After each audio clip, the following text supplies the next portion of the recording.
know Rocket Jump. Oh my God, one of the ancient YouTube videos. The legendary scrolls. Power Thirst, Rocket Edition. Hold on. Classic YouTube. Classic. Power Thirst. Could you imagine if that was all my lives? Yes. 18 years old. Do we have time to... What that was? Would you be able to verify that we're live on places? I'm on I can check Twitch. Twitch and Turb. I'll check YouTube. I'm here right now. I'm already here. I'm already here. I just found Power Thirst. Look at that 7.5 hour stream. It's like when Ronan was like, "Can Jackie get into our suits?" And you were like, "I'm already here, baby." Yep. Yeah. We got the sounds. Yep. Sweet. Yeah. Put on YouTube. Love that. Power Thirst, Rocket Edition.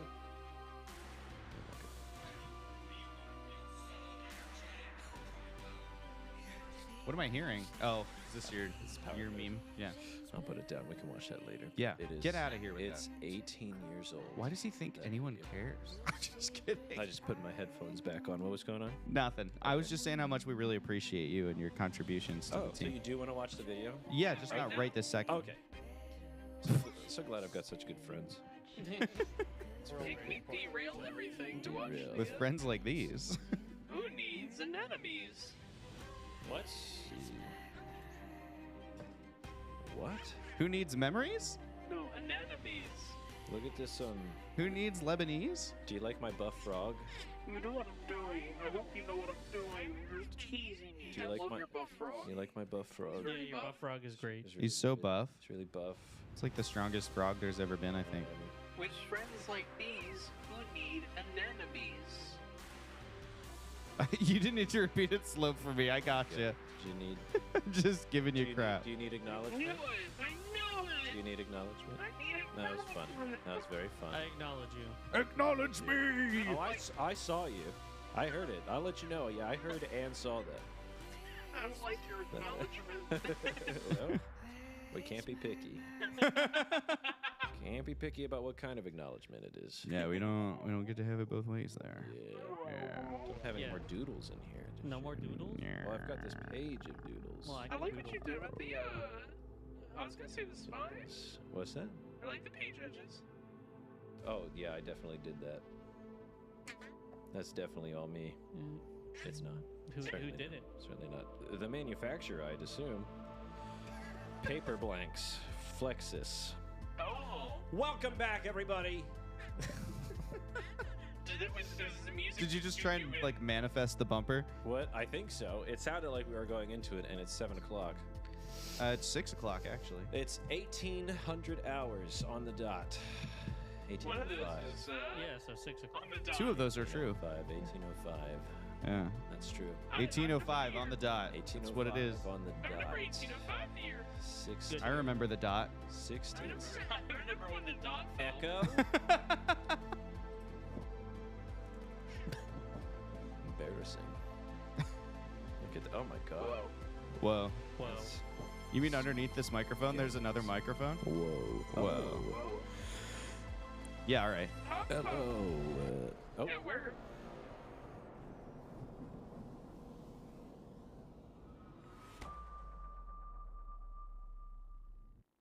Welcome back to the Wing Badger Tavern, where friends tell stories. My name is Josh, and I'm joined by some of my friends. Friends, why don't you introduce yourselves? Let's start there and go this way around the table. Hi, I'm Tyler. I play. TSAV. I am Tyler Tsev. I play Ronan, and I'm a. How do you got it right there? Yeah, look Yeah, at it. I'm a tongue-tied explorer who sailed beneath the Jolly Roger. Yep. Fool. Anyway. My name's Cleo. And I play Jack Flip. The naive AI who entertains. Did you say cool or fool? Fool. I said fool. Fool. You fool! You fool. Well, I'm Trevor. I play Astroodon, who is a lucky explorer, now tier 4. Whoa! I know. Exciting. No, not now, please. So exciting. There's another one behind that. Hi, I'm Mike, and I play Mark Putty, a Oh, sorry. clumsy.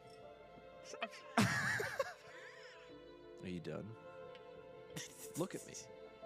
Are you done? Did you say? What do you say? You say sorry? I'm Mike, and I'm a clumsy. I play Mark. Fuck. Say sorry. Say you're sorry.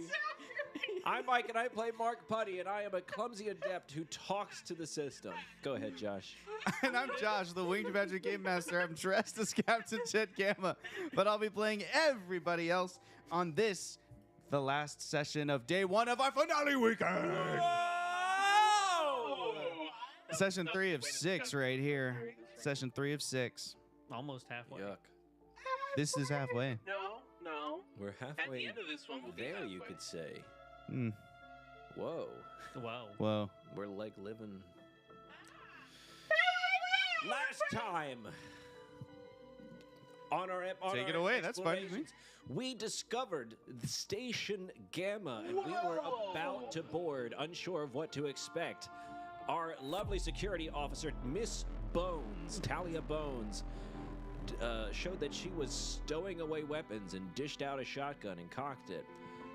We were met with someone who looked like a general astronaut, like we would know from modern day. They had the large suit and the big helmet, and they welcomed us. We had a lovely curry, and we discussed why we're here, why they're here. We were a little sketchy at first, but we came to understand that they are the ancestors of the people who went into space before them, members of the United Kingdom. I don't know the formal name of it.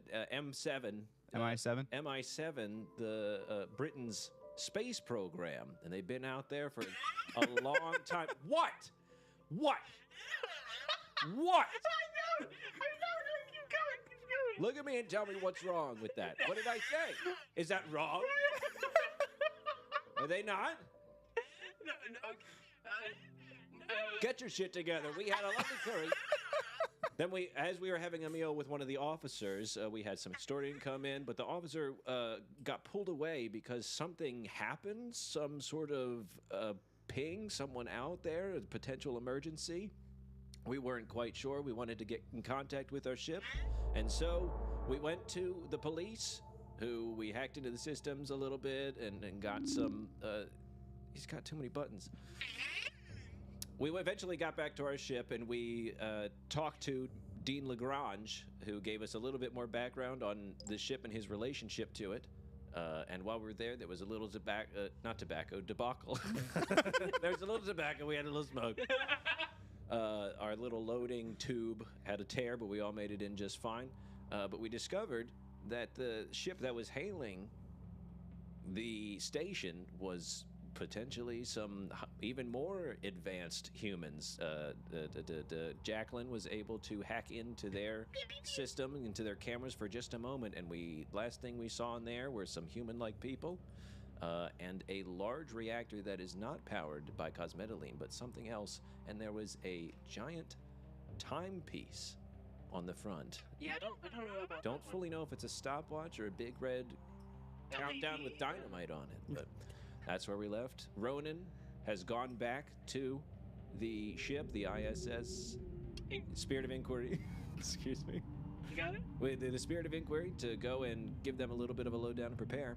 And so now our remaining heroes, Astrodon, Jacqueline, and the handsome Mark Putty, And Talia Bones. and Talia Security Bones, officer, Talia Bones. the most fit of us all, Talia Bones, are about to re-enter Station Gamma and see what's going on. I just imagine Mark is saying this to a mirror and Talia just like peeked over and was like, me too.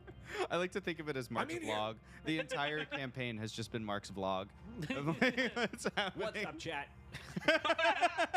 Be sure to Mark like Putty and here. subscribe. I'm on the lam.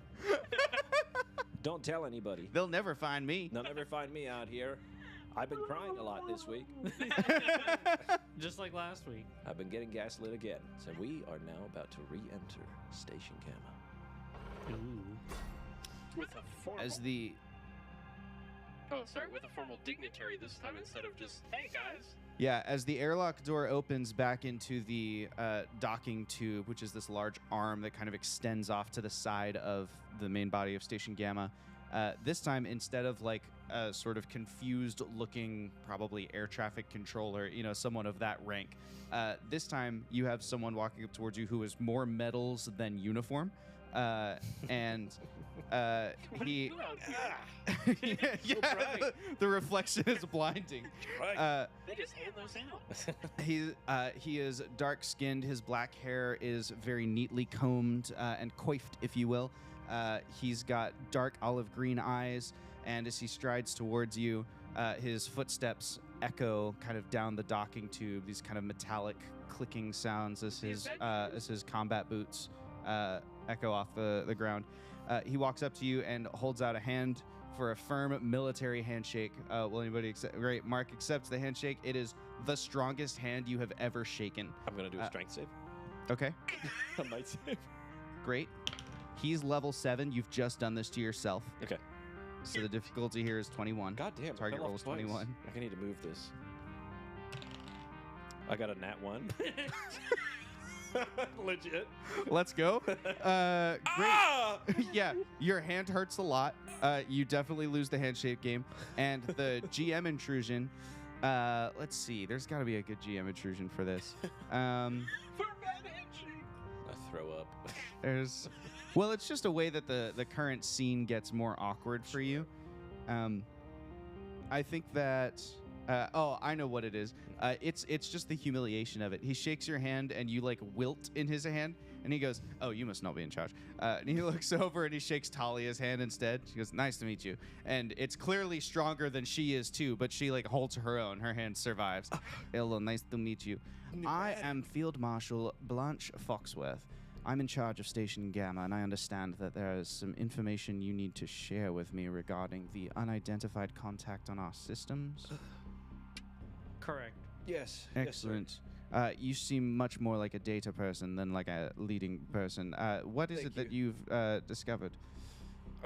Sorry, this smart's really bad. Jackie.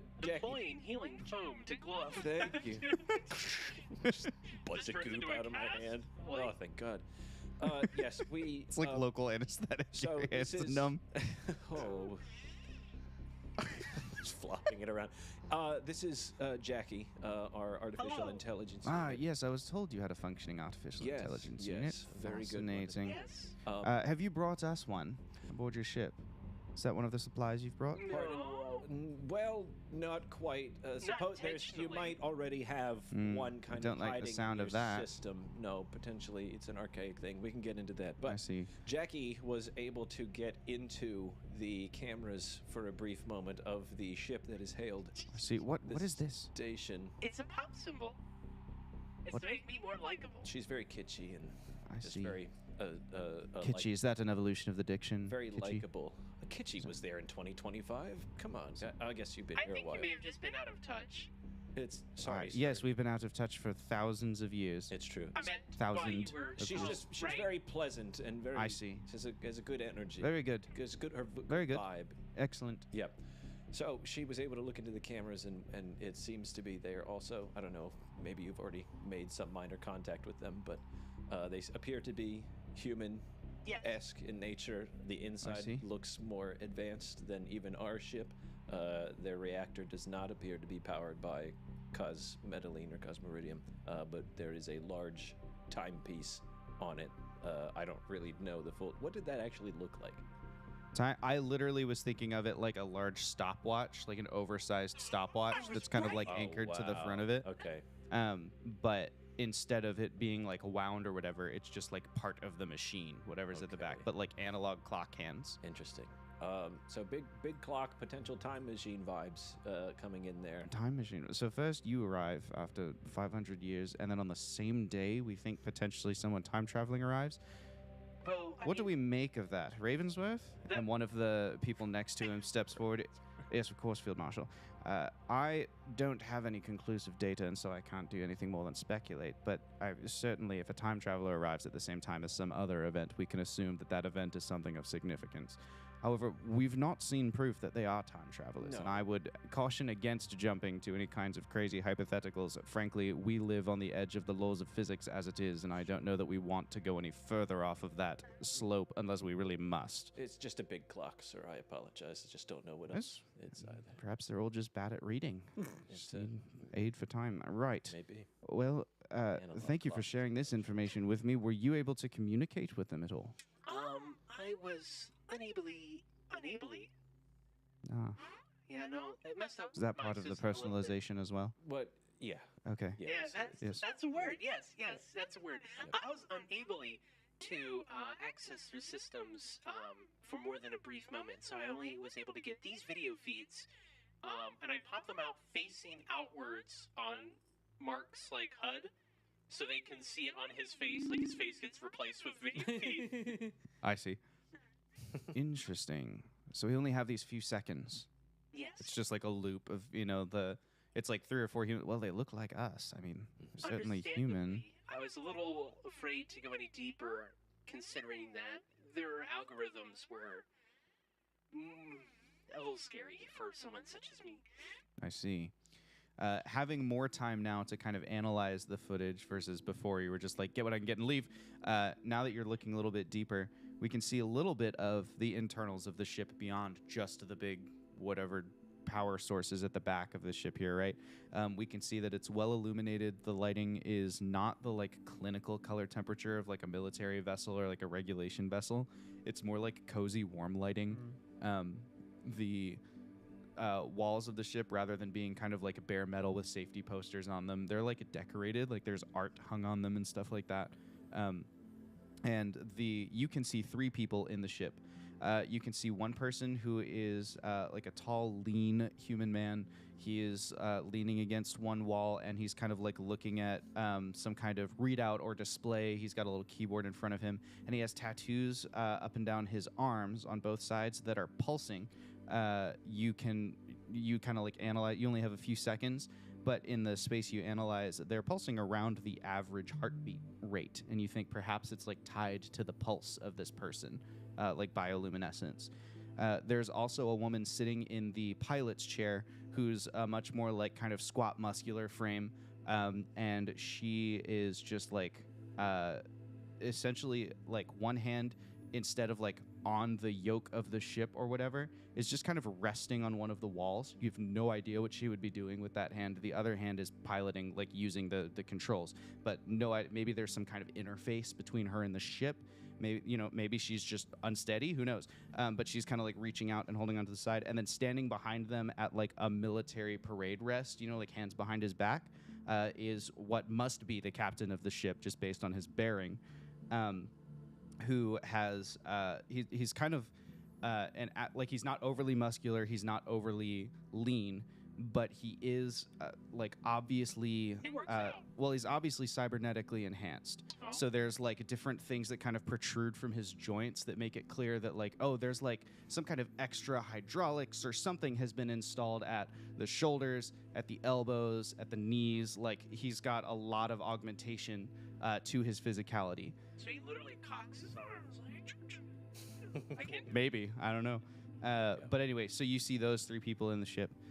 Did we Fascinating. get audio with this, or just video? Just the couple frames. Okay. Apologies, no audio. Yeah. So what do we make of that?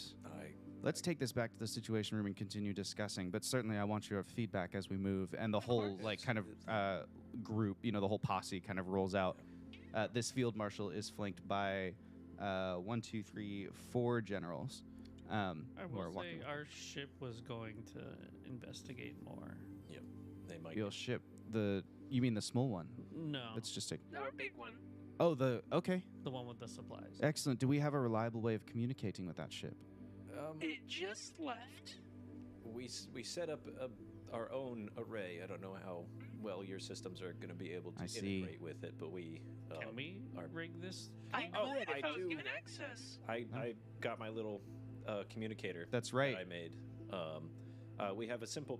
I fashioned this out of the communication system on the ship. If you wanted to try and make contact with either of our lead officers. Ravensworth, who was the one that was consulted about time travel or whatever before steps one, goes, that is fascinating machinery. You say you just took something and turned it into this? Yeah, I have my data That's pad. remarkable work. Good job. Thank you. My name's Mark. Hi. Remarkable. Joseph Like Ravensworth. that. Thank you. Nice to meet you. Thank you. I'm the general in charge of our science divisions here. That's fascinating and excellently done. The idea of carrying such a long-range communicator in such a small device. I mean, it's nothing. I mean, I'm just a paperweight. Quite impressive. Yeah, it's just like a level 1. It's not. It's nothing. If you do you want to speak with our maybe after we get in the situation? Or Yeah, I think start probably not comms? out here. Yeah. Sure. Yes. So should I save my thoughts? No, you feel free to process aloud. Well, I am kind of worried that you're right. It's not a coincidence. It can't be for them to show up on the same day we've shown up. And what we're worried is how this all ties together, considering we were given no instructions or knowledge of your station before we arrived. But a member of your crew did know about us, Yeah. I'm Only told. one. Yes. We're unsure why he kept it so secret. Hmm. Unfortunately, he may also be the one, though admittedly unintentionally, responsible for releasing another AI that potentially has already infiltrated your systems. Yes, you keep mentioning artificial intelligence, but as far as I understand, they're only, for lack of a better term, conversationalists, aren't they? Well, I would Hey. hope. Am I just hallucinating this entire conversation, sir? that we've. I don't mean to offend. No, I yes, they have simply come mean- quite a ways. Jackie here is in charge of many of our ship's operational Interesting. things. So what can you do? Assume that you are an entity of which we don't know. Oh, well, do you want to know what I could do party trick-wise, or do you want to know what I could do to this station? Jackie, come on. Well, I think the real threat... What are your core functions?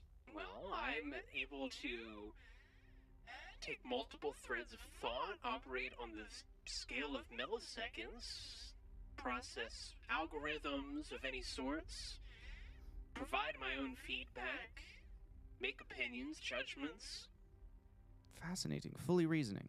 fully reasoning. How is her reasoning? Mark's pauses for a moment. Pretty good. Oh. Pretty darn good. I was just born a year ago. We had an incident, which is something we wanted to discuss with you as well.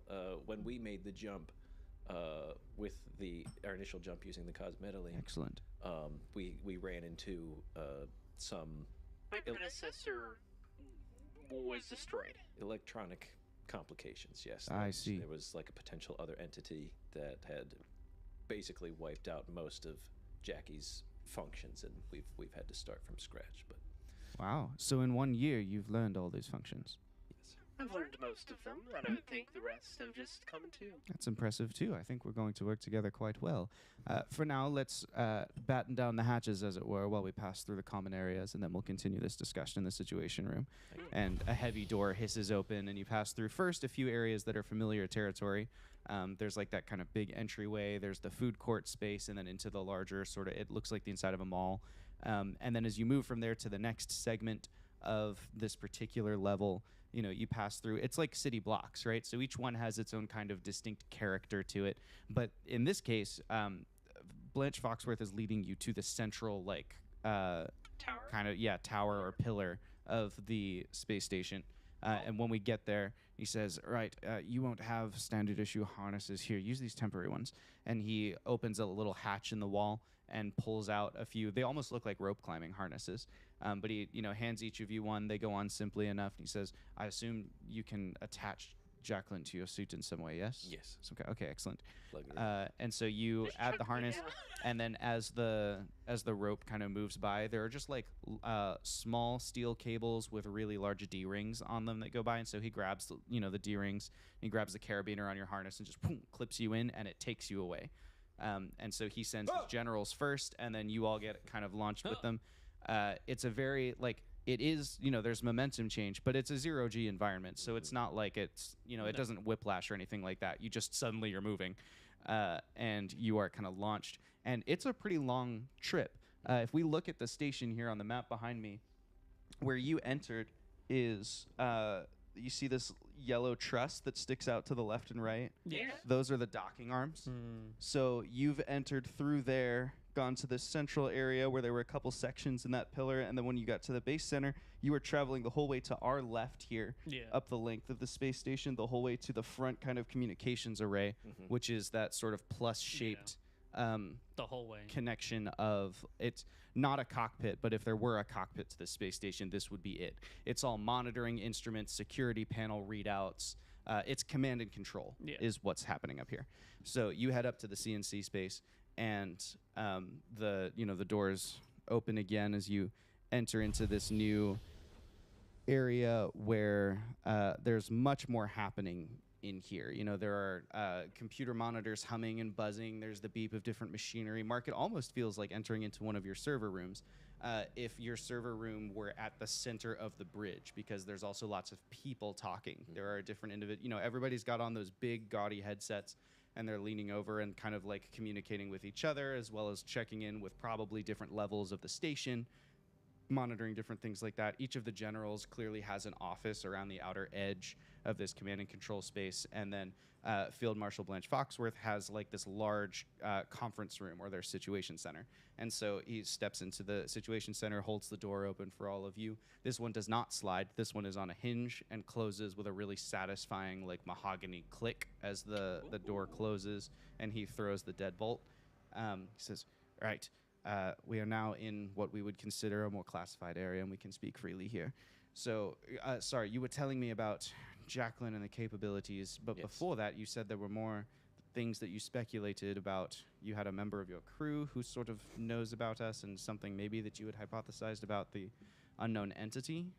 I mean, yeah. Well, we don't know too much about what our, what is Dean's title? Compliance officer? Our chief compliance officer. He's very good at his job. He's very good at his job. We don't fully know what his... From the Department of Compliance, though. Yeah. Yes. Yeah. There is no, in our solar system, there isn't a Department of Compliance. Okay. But clearly this guy thinks there is one. Okay. I mean, I truly, he scares a lot of us, so we don't really... We're not sure. Not really sure what he's fully a part of. He's quite secretive. But I see. There but was... he holds the same title as the captain in terms of authority. In terms of rank, yes. Yes. Rank. Naturally. So, yes, there is another potentially dangerous artificial intelligence that has an instance of itself somewhere within your systems. At least it is admitted as much. Yes. Our Officer Lagrange advised us to try to remove it. As he said, it was a very literal and logical machine that is could... reasonable as me. Well, far be it for me to stand in the way of the Department of Compliance. If you see an opportunity to carry out that order, by all means, do so. Thank you. I'm not sure I fully understand what you mean by in our systems. We have a very basic network in place here, and then a more secure closed network for the command and control space. We're not sure. There's a problem. We would have to try and enter it ourselves. I see.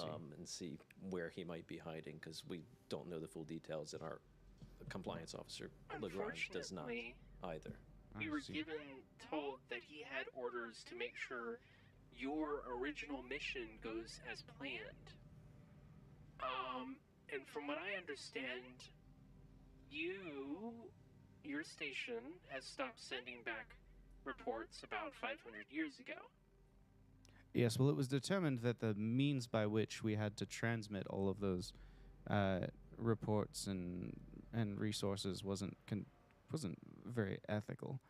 And after we've had this explained, because it was unknown to us, I agree with you. Unfortunately, I don't think this very logical and unreasonable AI might agree with you, and might see what you have done as traitorous, should it learn why you stopped. We can't say for certain. I see, and so you think that this entity would disrupt the functions of the station, yes, to try and return us to potentially. Agreed. and I think I would put yourselves. I've analyzed your network a bit already, and I realize you have a lot of manual controls to override things. Yes. I would make sure you keep people stationed near those controls in the near future until we know this has been dealt with. Interesting. At least the critical ones. Yes. General Hawthorne, will you see to it? Another woman with like many of the medals and whatever, one of the little posse that have been following around Field Marshal Foxworth, just kind of nods and says, "Right away, sir." Reminder Yes. that if it is in the system, be careful with how you communicate. Should it catch on that you are catching on to it, it may react aggressively. Well, surely it can't listen in on radio communications if they're not going through the network, right? If it has a presence in other places, like we know that it was present on our ship, So can these buggers simply nest themselves inside any electronic device? Yes. More little or bit. less. It's That's not fair. No, quite. Yeah, no, we've had a bit of trouble with them. the ones spawned from the cosmetoline are very troublesome. Yeah. Even worse. Spawned from the cosmetoline. There are Yes, entities like this. They must be very upset. Yeah. Yes. Yeah, Oh, dear. We passed. I tried to pass it on very briefly to Lieutenant Andrews as he was going away, but yeah, they did not seem to enjoy being used as fuel, and took defensive actions once they infiltrated. Well, surely once they'd been used as fuel, they'd have been consumed. The ones that were consumed were, but they have a bit of a hive mind situation going on, so they reacted aggressively. did not. Well, that's incredibly frustrating. Yes. Yeah. But that is about, I think, as much as we know about the potential threats. I don't know if you want to Right. discuss Well, I've got it. some people to station Yes. at different places, if you'll all excuse me. Sure. And General Hawthorne leaves the room. There are now 3 people besides Field Marshal Foxworth in there. There's Joseph Ravensworth, Science General, and then there are 2 people to whom you've not yet been introduced. We're just kind of waiting their turn. So, how's everybody doing? Well, it's a fascinating day. I'm drinking soda, but Field Marshal Blanche Foxworth is drinking like regulation temperature tea out of a mug with like the perfectly cinematic wisp of steam coming out of it. Ooh. And Jacqueline sits down, a chair like materializes in the hologram. She crosses her legs. A table materializes in front of her. She pulls up a cup of tea that materializes in her hands. A pure copy of his. Takes a sip. Field Marshal Foxworth seems to be not ignoring Jackie, but Yeah. like not really acknowledging the bit.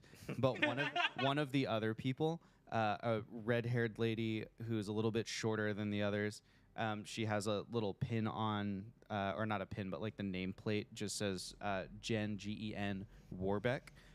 She leans down and she says, "Posture, darling. Sit up straight." So right. Yes.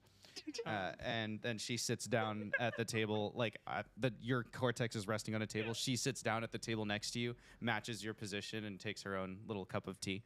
I love these Question, people. Yes? if you guys know, did you leave Earth with 450,000 people, or did that happen after the fact? Like the increase in population? Good lord, no.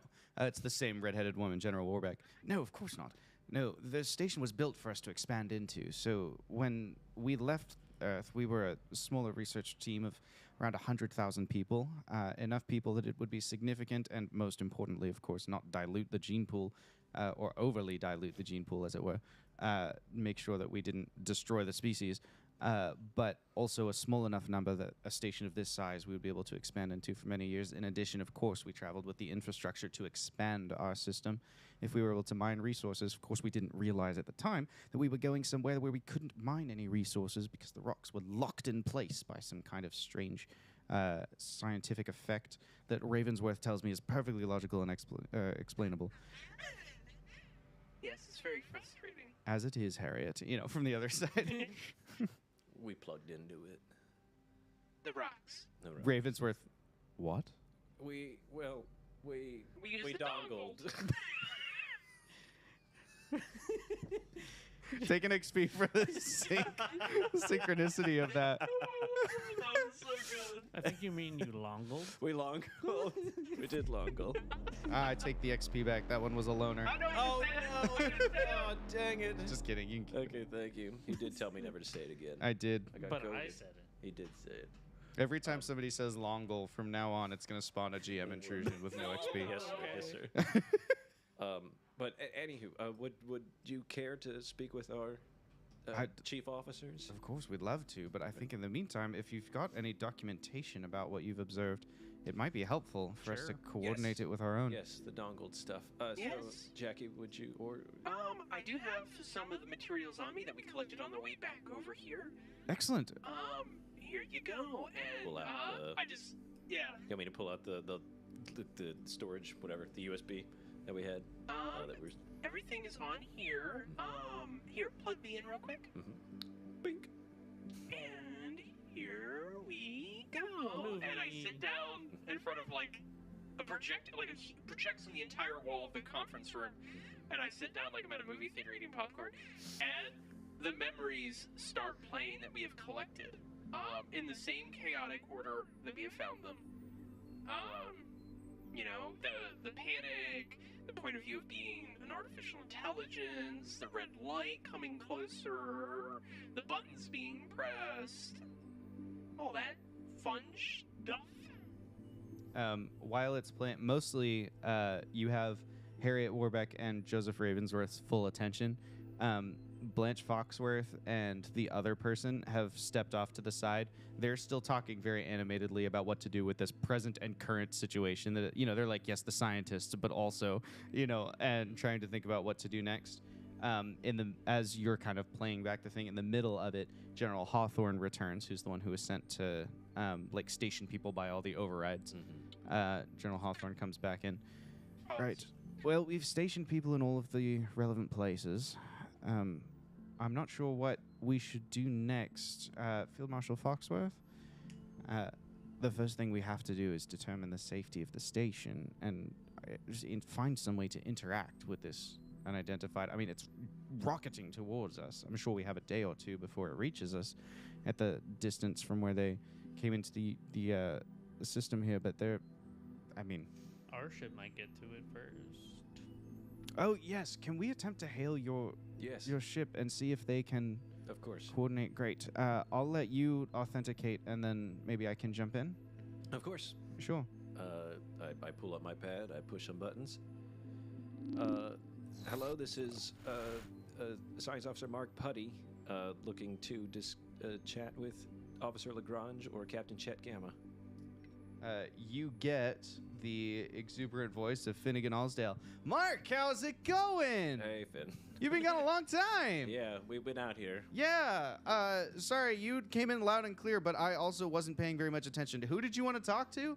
Either Officer Lagrange, preferably Chet, Captain Chet Gamma. Chet and Gamma, Chet Gamma, Chet Gamma. He like his little. Oh, you can't see him because it's a radio. Yep. But you hear him like spin. His like chair creaks as he spins around, looking. Chet Gamma, Chet Gamma, Chet Gamma.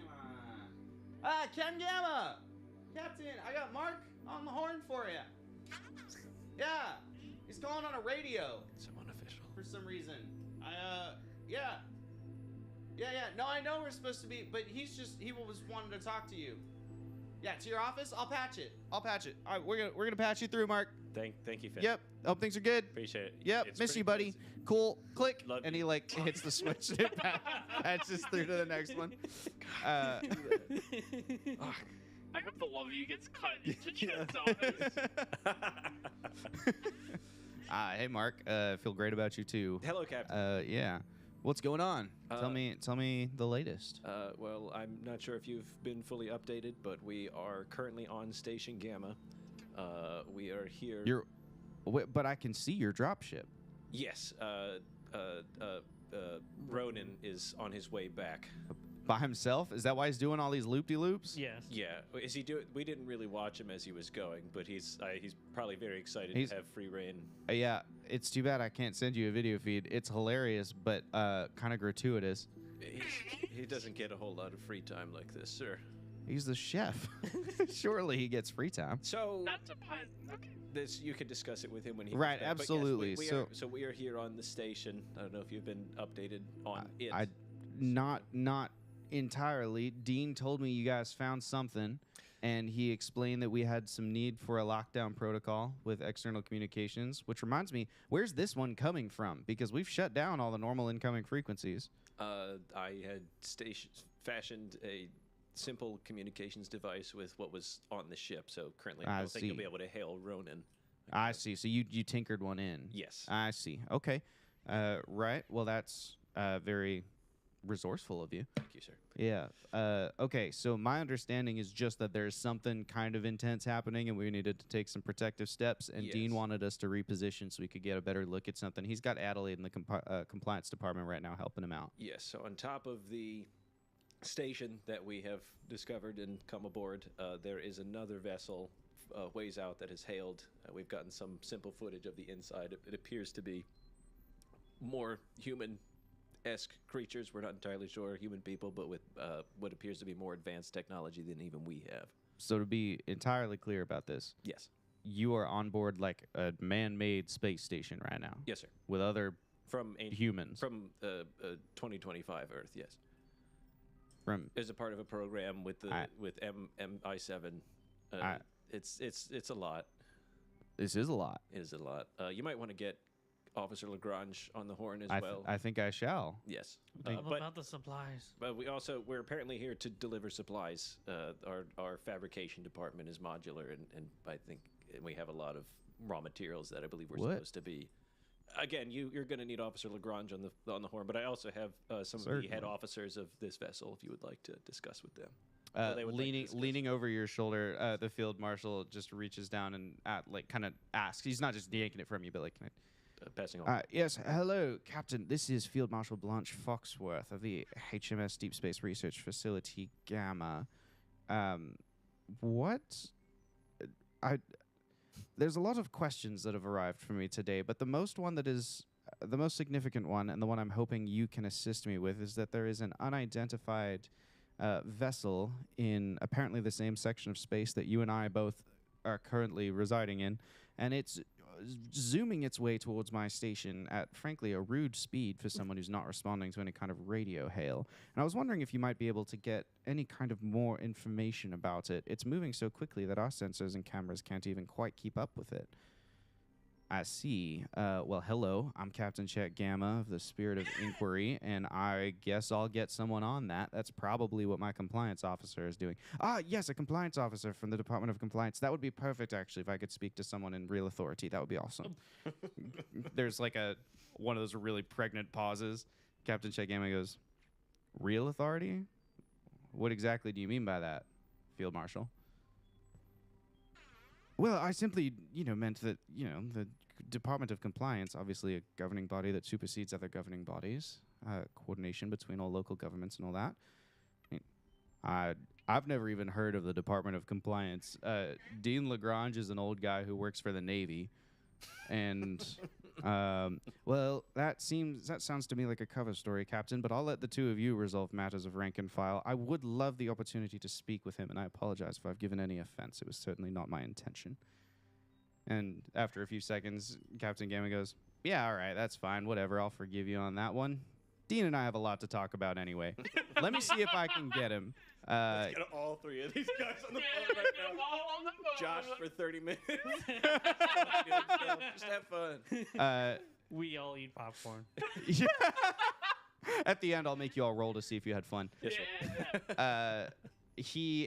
You hear there's just some background chatter as he hands off the radio to Finnegan and says, take this to the compliance department, give it to Dean, make him do it, and he goes down. So there's kind of a long wait. In the entire wait, Finnegan is humming to himself. I start adding some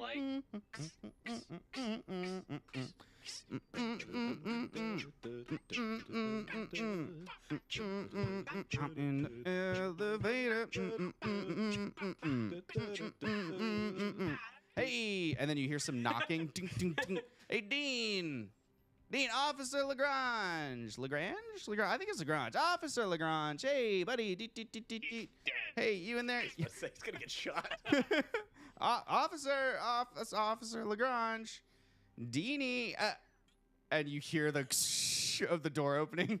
And Dean.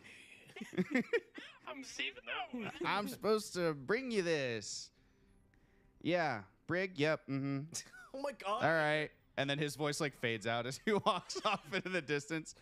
For Deanie? Hello. Brig? This is Officer Dean Lagrange. To whom am I speaking? Yes, this is Field Marshal Blanche Foxworth, and I understand we have a lot to discuss. And this is the point where I'm going to just turn it into background Yeah, conversation. yeah. They have a lot of details to exchange that we already know about. Yeah. Okay. They also have some things to talk about that you didn't know about, and you are in the room as... Where it happens. Well, you're in one of the rooms where some of it happened. Oh. The other stuff is happening in the compliance department. In the background, you can hear Adelaide trying to target the vessel with the cameras on the Spirit of Inquiry and just swearing up a Scottish storm as she tries to like center the cameras in on it. But in the meanwhile, Dean is like, yes, of course. The Department of Compliance has been tasked with bringing some resupplies to you and also reestablishing contact. It seems something has, gone... that was the wrong voice. That was was. Blanche. Whoops. The Department of Compliance has been tasked with bringing you some supplies and reestablishing contact. I understand something is amiss with your means of sending back reports. We were quite concerned for your well-being, actually.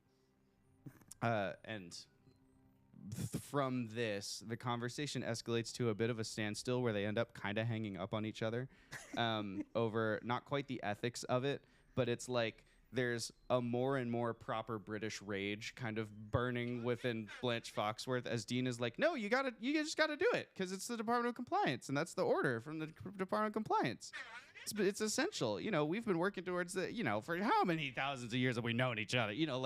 Does that kind Dean is like not interested in any kind of moral argument. To him, this is a very black and white. This is regulation. The entire purpose of the billions of Great British pounds that were investigated into or invested into creating your space station is that you would come out here, research this thing, and send us the notes. And you don't get to have a moral crisis and stop sending us the notes. Like, so, at some point, we're going to come out here and figure out what the heck you're doing. And that's what he's out here doing. It becomes clear to you, listening from the other side of the line, that Dean does not know that the cosmetaline has any kind of entanglement with living beings. It's not just like, not only is he not interested in hearing about the moral crisis, but he has not known and been ignoring it. He's just not interested now. He's like, I have my orders. This is what the department is for. And this thing is big enough that you made us take a journey to the edge of the universe to kick you back into gear. Like, I'm not about to sit here and listen to your well, I didn't feel like it because it made me feel bad. That's the way that Dean is approaching this conversation. On the other side of things, you have Field Marshal Blanche Foxworth, who oversees a station of 450,000 people, who is responsible for their lives and well-being, who's like, if I can't even, in addition to these people, you've tasked me with something that involves the genocide, as I understand it, of billions of other people. Like, I'm not going to do that. I have an obligation to refuse an unlawful order, and I would consider this war crime an unlawful order. And so there's this back and forth between the two of them, where there is no middle ground for them to meet. And the kind of ending result of it is, I think we'll have to discuss this in person. And that's the click at the end of the thing. I've never heard him say that with that tone. That's our Officer Lagrange for you. So Yes, he sounds very official. And yeah. it's very enlightening to us. Unfortunately, as you could probably understand, we were in the dark about a lot of things. I am getting that impression. We were not told that even you existed. I don't know about y'all, but I think we're all in agreement that we would probably like to side with you on this one about the cosmetaline, and I'll do my best. And of course, it's up to my human compatriots if they want to agree to that, to help you at least get rid of the one immediate threat that even Lagrange agrees is a threat to you, whether or not he agrees with what you're doing, which is the mil-spec. Yes, right. The AI that's in our system. There are so many things to be concerned with today. After That's years life. of being in the middle of space by ourselves, this is very strange to have several things to be concerned about all at once. Sorry, we got a lot of stuff. Yes, you should personally apologize. I hold you responsible. Sorry, sir. Um, Mark fucking sinks into himself. like whisper, Mark, Stupid. It's just our type of humor. It's No, very dry he humor. definitely He no. did not. He didn't mean it. I didn't watch any British stuff growing up. I don't think. It's okay. It didn't exist. No, I think I really should just go to the brig, No, you're okay. It's okay. find an airlock. No. Jesus. oh my god. Sorry, sir. Just go in the corner. Sorry, sir. He doesn't understand your humor. It's okay. Anyway, Right. Well, I think at this point there are a number of contingencies that need to be put in place on our end. And I think it's most important that we take care of the human ones first before we do anything to our network. Oh. Yes. Yes. Speaking of network, I'm just gonna ignore what you said. I apologize. Because you said you're gonna ignore that, which is a problem. Because I didn't say I was going to ignore it. I said I think it would be most important to put into place the contingencies that will allow us to safeguard the human life on the vessel if the network were to fail before you go mucking about in our system. I think that's fair, Jackie. okay. Well, can we at least get in contact with whoever your data personnel is, and at least get set up to begin, and then we'll go on their order. Next to you, General Harriet Warbeck, really loudly from the teacup, sets it down. Understood. Hello. Hello, Yes. I'm General Harriet Warbeck. I oversee infrastructure here and civil services. Well, on orders received, eventually I'm going to need access to your infrastructure, to root out this rogue AI that could be literally considering the structure of your network, anywhere at all at once. That makes sense. She completely takes it in her stride. But yes, I might need, if you have any write-ups, I guess, since I don't want to muck with the system. Of course, I think we should probably take this conversation to the scientific precinct. Sure. Sure. As she's kind of talking to you about that, I don't know if you want to come or if you want to be. I mean, we've got a while at this point to wait those contingencies, and especially if we're going to put into place every human override contingency, it's going to take a while. And in the meantime, you're welcome to explore the station, or if you want to get somewhere to rest, I'm happy to arrange accommodations for you if you want. I did see a gift shop, which I'm not sure why it exists in such a place, but I did thought it was lovely. Can still give gifts to other people. There's Yeah. 450,000. It's a city. 450 Not million everybody goes to people. the museum every day. I guess that's fair. Yeah. I'm just so used to thinking on a planetary scale. I would like to, if we've just got time. I don't know that I could be much help with discussing the things with the incoming vessel, but I would love to see these systems. They're very old and interesting. I would love to assist with any of the setup later, but to familiarize myself I with can't them. do my work without Mark. There we go. Certainly. No problem with that. And what about you, sir? Do you have a supply warehouse? Do we have a warehouse? 450,000 people live here. Of course we have supply warehouses. Are you just looking to tour them, or what's... Yeah. Okay. It's gonna be a kid in a candy store. We can Got certainly all the arrange... old style screws. Oh my gosh, they haven't used these since the... I add them to my collection. Yes, of course. We gotta update all the screws on this ship. Good lord. Downdate them all. Maniac. Like- We'll update them to the new ones that we use on our ship. oh, you're saying on Station Gamma you want to Yeah. update them all? Mhm. I thought you were being like, oh, these are the old rusty ones. We can put these on our ship. No. We're updating this station screws. I'm guessing by the vest that you are the man in charge of the manifest. Is that right? Correct. Excellent. Well, It's fun. I think... like We should that. also figure out what supplies you need and try it. I was not told which supplies are coming onto this station, but yes, that, in fact, is a great point that we should rectify. I don't have those lists, but I have people who are like you who are in charge of those lists, and I would love to get you in touch with them. They're down in Wellington Commons. We'll take you that way. Is there... You two are going together. And what about you, miss? I'm going to go with this one. Talia. Christ, you've been quiet as a mouse. Yes, well, this is not really my area. Right, My sorry. area is your protection, Thank and you. I feel like Jacqueline is in a position to probably take pretty good care of you if you're going to be in mostly data-centric things. Thank you. So I'm going to go with Astro. Okay, great. Oh, Excellent. I mean, it goes without asking, but I figured I'd ask anyway. I'm assuming you didn't know much about this whole thing with Dean. No, not really. Only that our mission was to bring supplies to Station Gamma, but I didn't know anything beyond that. What? Why does everyone look at me like that? It was order. Just, Yeah, I mean, It's my that's fair. department. I That's fair, understand. yeah. It's I like, think- can't really be mad. I just. Someone just called him a funny nickname and got sent to the brig. What was I going to do? I No, Gotcha. you're right. You're I right. gotcha. Yeah. Yeah. I No. didn't know anything about the other stuff. Just, do you. Just- This might be inappropriate. Do you think he's like crazy or something? Do I think Dean Lagrange is crazy? Yeah. I don't think Not so. I even think crazy. he's just. There's something off about the guy. Well, he's an intelligence guy. What do you expect? Yeah. They're all a little weird. No offense. She like turns to Field Marshal Blanche Foxworth. Not to worry, Mom. Yeah. We're all military men here. Anywho, Right, okay. of course. Yes. Well, I appreciate your honesty. Nah. Yeah.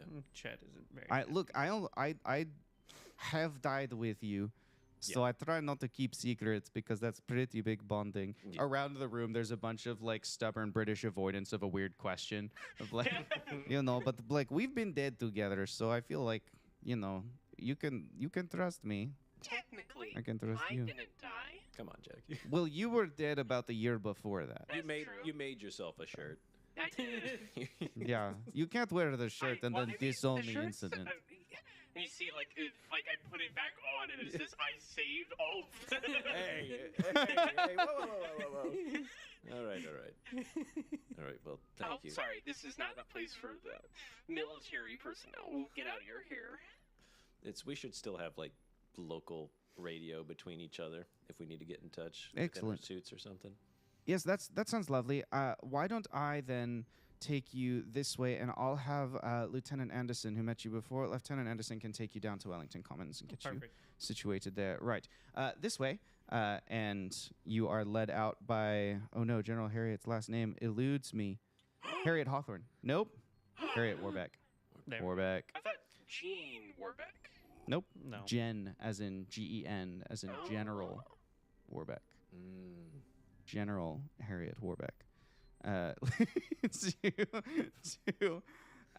You head back to the like kind of central pillar with her, what we'll call the lift for now, and clip in your harnesses and you're led off in the distance. Meanwhile, Lieutenant Anderson, who is waiting in the center of this like command and control room, clearly not normally up here, is just summoned into the situation room and walks in with like a single bead of sweat just like hanging off, some perfect attention as he walks in. Yes, sir. And Foxwood goes, will you take this one down for a tour of the warehouse? And I just really want to see like a perfect British carbon copy of Astro in the room. Same guy. in Wellington Commons. He'd like a tour of the tool depot. Do I have to do it, sir? Well, no, of course. Find him one of the people who work there and assign them to do it. And then get back to working on the contingencies with... yes, of course, sir. And there's a lot of British acceptance of the weird. And he leads you and Talia out. Talia says, so this must be like a vacation for you. Yeah. Going back to my roots of just basic warehouse management. Is that like... You say your roots, like is where that I started, like you grew up in the warehouse? basically. That's cool. Yeah, like that was basically my first job. I didn't go to like school or anything. I just started doing inventory in a warehouse. This is the most Interesting. Talia reaches out and clips into the D-ring, like looking at you still. So she just clips in and it whooshes her backwards. You clip into the next one. So, like, when you say you want to see their warehouse, like, what do you hope to accomplish? Like, is there an objective or is this like a fun thing? Just a fun thing. Really? I mean, I guess the objective would be to see how they organize things compared to how I do, and maybe give them tips or pointers. I see. He's got his own mission. You got to respect him for it. The This the city of 450,000. they could probably use some pointers. Yeah, Could probably. Absolutely. The door hisses open on this next section of Station Gamma, and you enter Wellington Commons. The first thing you notice as you step into this space is the acrid smell of welding sparks. Hot metal, the familiar sound of like warehouse machinery, robot arms and cranes. You have the pressurized steam vents every now and then, just venting pressure. Just the entire kind of like the feel of industry, right? It feels like being back in like a shipping dock. You also, as you kind of start to look around the room and take it in, the door shutting behind you, it's orange warning lights everywhere, right? Like those little zzz every time a machine is moving backwards or every time a crane lifts or whatever. And there's so much machinery here in Wellington Commons that they're just, yeah, exactly. It's just all over, the constant beep. The floors are all like metal grates, with oil stains on them that have kind of dripped through from like old forklifts and stuff. The whole thing has just a little bit of vibration to it because there's so much heavy machinery. It looks a lot like a shipping dock, at least this section of it does. It's just containers arranged in rows with those big overhead cranes that are on like tracks, that zzz, and then it like scissor lifts down to pick something up, scissor lift up and moves it somewhere else. You can see massive garage doors on the sides that open into different kind of workshop spaces and things like that. And at the end, labeled in large white letters, is the tool depot, which would be like it's essentially like a storage and a rental facility, right? Okay. One of the differences of a station like this versus a city on a terrestrial planet is that here, like most of the things are in common because it was less weight to fly with. So it's more like you check out things on the days you need them and then you return them. Like a library. Yeah, like a central pool of work equipment and tools. Yep. So you're led kind of down these long rows of things. Talia's head is like on a swivel. Like there's so many blind corners with all the machinery and it, all the lights and the beeps and the sounds and the everything. Talia is in fully like defensive mode. I mean, she's keeping her composure, but it's just like every time you go, if you look back at her, she's not acknowledging you at all. It's all like keep an eye on the layout. And you can almost see the equations floating over her head as she is plotting like, oh, okay, if we needed to escape here, which directions would I go? Where would the safe zones be? Where are the lines of fire? All those different things are like, that's like she's locked into that mode. And so you're really just left like kind of on your own with your thoughts. Lieutenant Anderson, who has no business being in Wellington Commons because he's a lieutenant in the Defense Corps here. He has nothing to do with the work around this area. Doesn't really have anything to say to you, so he just gets you to the entrance to the tool depot and says, well, I suppose I'll go and find you a tool guide, shall I? Yeah. All right, I'll be right back. Just wait here for a moment. And he steps in, and Talia, like next to you, just reaches over and grabs your forearm, like, we will wait right here. Yeah. I wasn't going to move. Good. A few moments go by, and then Anderson comes back, and there is someone accompanying him who is just like Astro. High-vis vest, clipboard in his hand, white hard hat. He's got a fantastic set of mutton chops. He's got like long steel-toed work boots, like the knee-high work boots, so that the oil stains or whatever don't mess with him. And then the orange, the orange kind of like jumpsuit underneath of it. He walks up and says, hello, Augustus Pemberton. Astrodon. Fascinating. So what brings you to our lovely neck of the woods, so to speak? I am our ship's supply officer. Manager of the Manifest, are we? Perfect. Well, you'll love this place. Are you here to begin work, or are you just visiting? Little visiting, and also we have to figure out what supplies you guys need versus what we have. Ooh, excellent. We have a list of shortfalls. Let's go this way. And he just leads you on into the tool depot. There's so much to see for a person like you, and there is nothing to see for someone like Talia. You spend easily an hour in front of a wall of kinds of bolts and washers. Love it. You Tiniest drawers.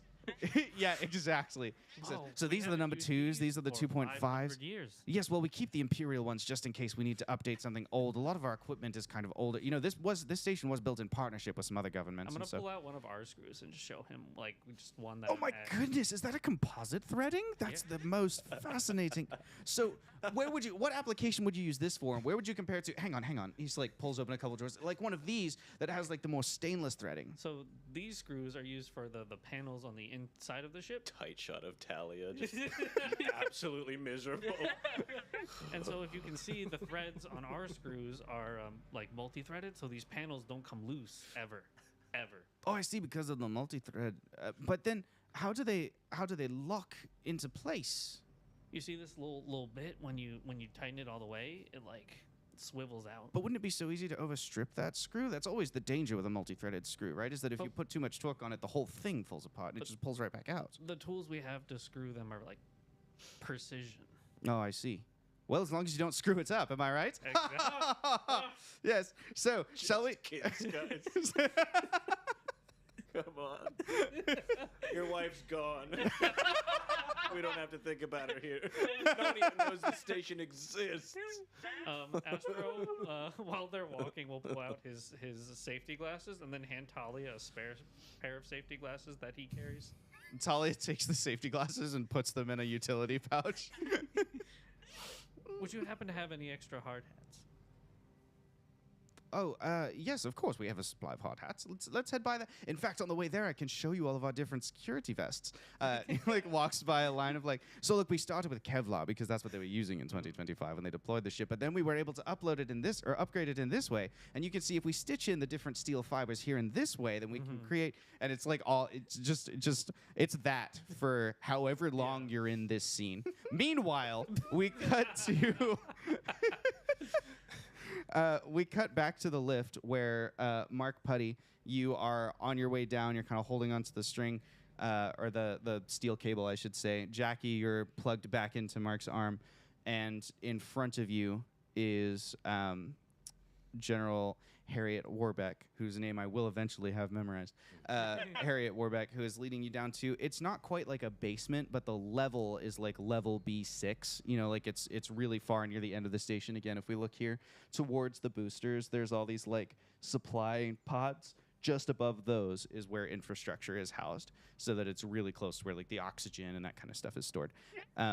So you head down to this area, and if the command and control enter of the ship looked like refined and sort of focused, like a busy newsroom or an active, something like that, this is like the sleepy nighttime version of the same thing, where it's like it just doesn't take that many people to watch a bunch of systems that run themselves well. Right now, there are more people than normal, but the systems are all running themselves well. There's no warning lights, there's no anything like that, so it's a bunch of people who are just, they're at their desks, but they're maybe not working at their desks, so to speak. So it's rings of desks around a large carpeted room. The ceiling's pretty low. It's, you know, fluorescent lighting. It's kind of more generic and like office-y, you know, cubicles and whatnot. There's some fax machines on the walls that are printing out regular like reports of like system status readouts and things like that. And there's someone whose job it is to take those and put them in the filing cabinet. And it's like a lot of the kind of miscellaneous office-y things. Yes? I log into the Wi-Fi with the historians. Yeah, as the historian. Little bunny. And I just start printing out bunnies every other page. One every 100 pages is just a little bunny. The first bunny that prints out, you see somebody go, that's not right, and pull out their computer, and your username is deleted. Whoa. They're on top of it. Maybe we don't need to do anything. They might have it covered. Right, so I'll bring you over here to one of the admin terminals, and we'll get you connected into everything. We are going to have to do some small verifications in terms of like tagging, creating accounts for you, that sort of thing, so that we can track your own behaviors in the system as well. Not that we don't trust you, but of course, trust and verify. So if you'll just come this way, and they do like, there's a little bit of like a fingerprinting, and you know, they take a retinal scan of Mark and that kind of thing, and they do something. It's not quite the same for Jackie in that you're like a digital entity, but they force you to make like a You have your like 4 security questions, and your like they add in some authentication and stuff. The stuff that in 2025 was like pretty good. Yeah. They do that stuff, and sort of get you arranged and set up there. Then she says, right, do you need anything from me at this time, or is it best if I just kind of leave you to your work? I'm not really sure what a system diagnostic of this style looks like.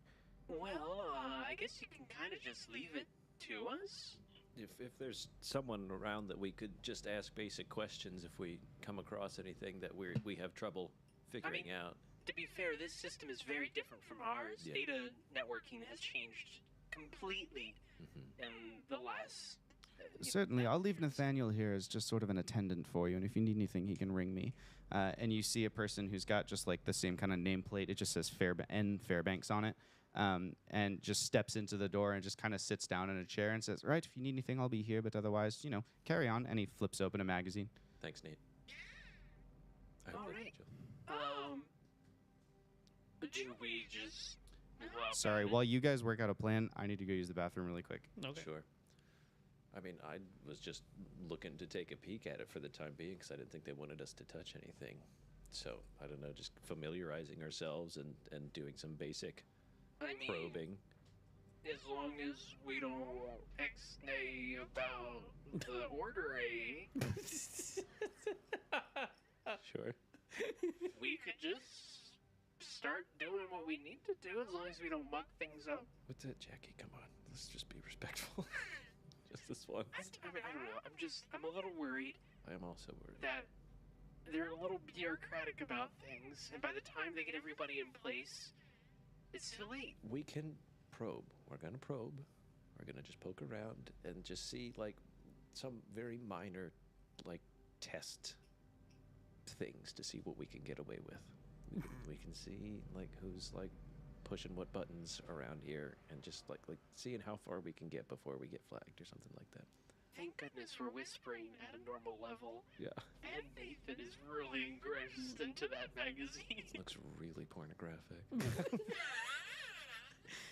Yeah, I didn't think he would be able to bring that. I mean, I'm sure, surely it can't be anything. No, I mean, it's just from here I see a lot of It's tasteful a lot side food. it's a lot of skin. A lot of skin. He's in reading that it for the articles. bag. He's reading the articles. Astro? I made a face in the middle of that. Can we just ask Dean to interrogate Milspec a little bit to see what it knows? I don't know if that'll trigger it in any way, if it's any proximity where it might start doing things, but he had it like contained and was able to cut you off from a conversation with it, so presumably he's able to like do something there. What worries me was that it started interrupting our conversation with Dean. Right. I mean, we could, but I I don't know if it would get much done. I don't know. I don't really know how best to tackle it, but I guess we can just try and do a basic scan of the whole thing Beep, as far boop, as we're bop. able to. Hello? Astro? Yeah, I'm just testing. Did you? Yep. How's it going up there? That's going great. Yeah? They have really old screws. That's incredible, man. I know. I'm really happy for you. How's Talia doing? How was Tully doing? Fine. So dead-eyed. You can ask her. I don't know that I don't know. I can. imagine I don't want to interrupt I her. don't want to. I'm sure she's very busy. Mm-hmm. Yeah, sure. Let's go with that. She's got stuff. Is there anything we can? If you guys, I don't know if you're in contact with Dean, but if you can get a list of supplies that we were supposed to send over, that would be helpful. Sure. But otherwise, me and their supply officer are gonna try and piece out what they need. from Gotcha. our- Top of our priorities, I assure you. Yeah, I'll try. I'll try and we'll try. He seemed a little grumpy after the last. He did put somebody in the brig. interaction. He did put someone in the brig for calling him Deanie. I'm that crazy? remembering that one. What's up? I- Please. That To sounds not like- do it or to what? A little teasing. You are gonna get us in so much trouble. Well, I might get myself in a lot of Who did he Sure. put in the brig? The communications officer, like fellow. Finnegan. Finnegan. Finnegan. Oh. Yep. He's always a chipper I know fellow. the crew. He was, what's that? I said I know the crew. You do know the crew. You've got the full manifest. And they're psyche valves. Yeah. Yeah, he's like the opposite of Never Dean. got Dean's. Actually, I never actually got anybody's psyche valves. I had to make them up. You did. You didn't get that? They never submitted it. Oh my God, that's right. Still? We've been out here so Yeah, long. canonically, it keeps getting brought up, and it's every time it's get like that. it still hasn't That. submitted it. Yeah. Okay. You just make up your own. I did at this point. So I probe into their systems and I delete MilSpec pretty immediately. Actually, genuinely, that was a nat 20. Why Oh, would you save waste it, a save nat it. 20? Damn it. Huh? Save it. No, save it. Save Let's, it. yeah. Yeah, that's your Okay. initial roll. Josh, You know- what do you think? Yeah. Yeah, that's good. Oh, I can't look at too much over here. Yes, you guys win. We Anyone- solved the puzzle. Yeah, anyone want to make a roll Yeah, Right, make or a roll. anything you want to know? Oh, it's I got a 16. okay.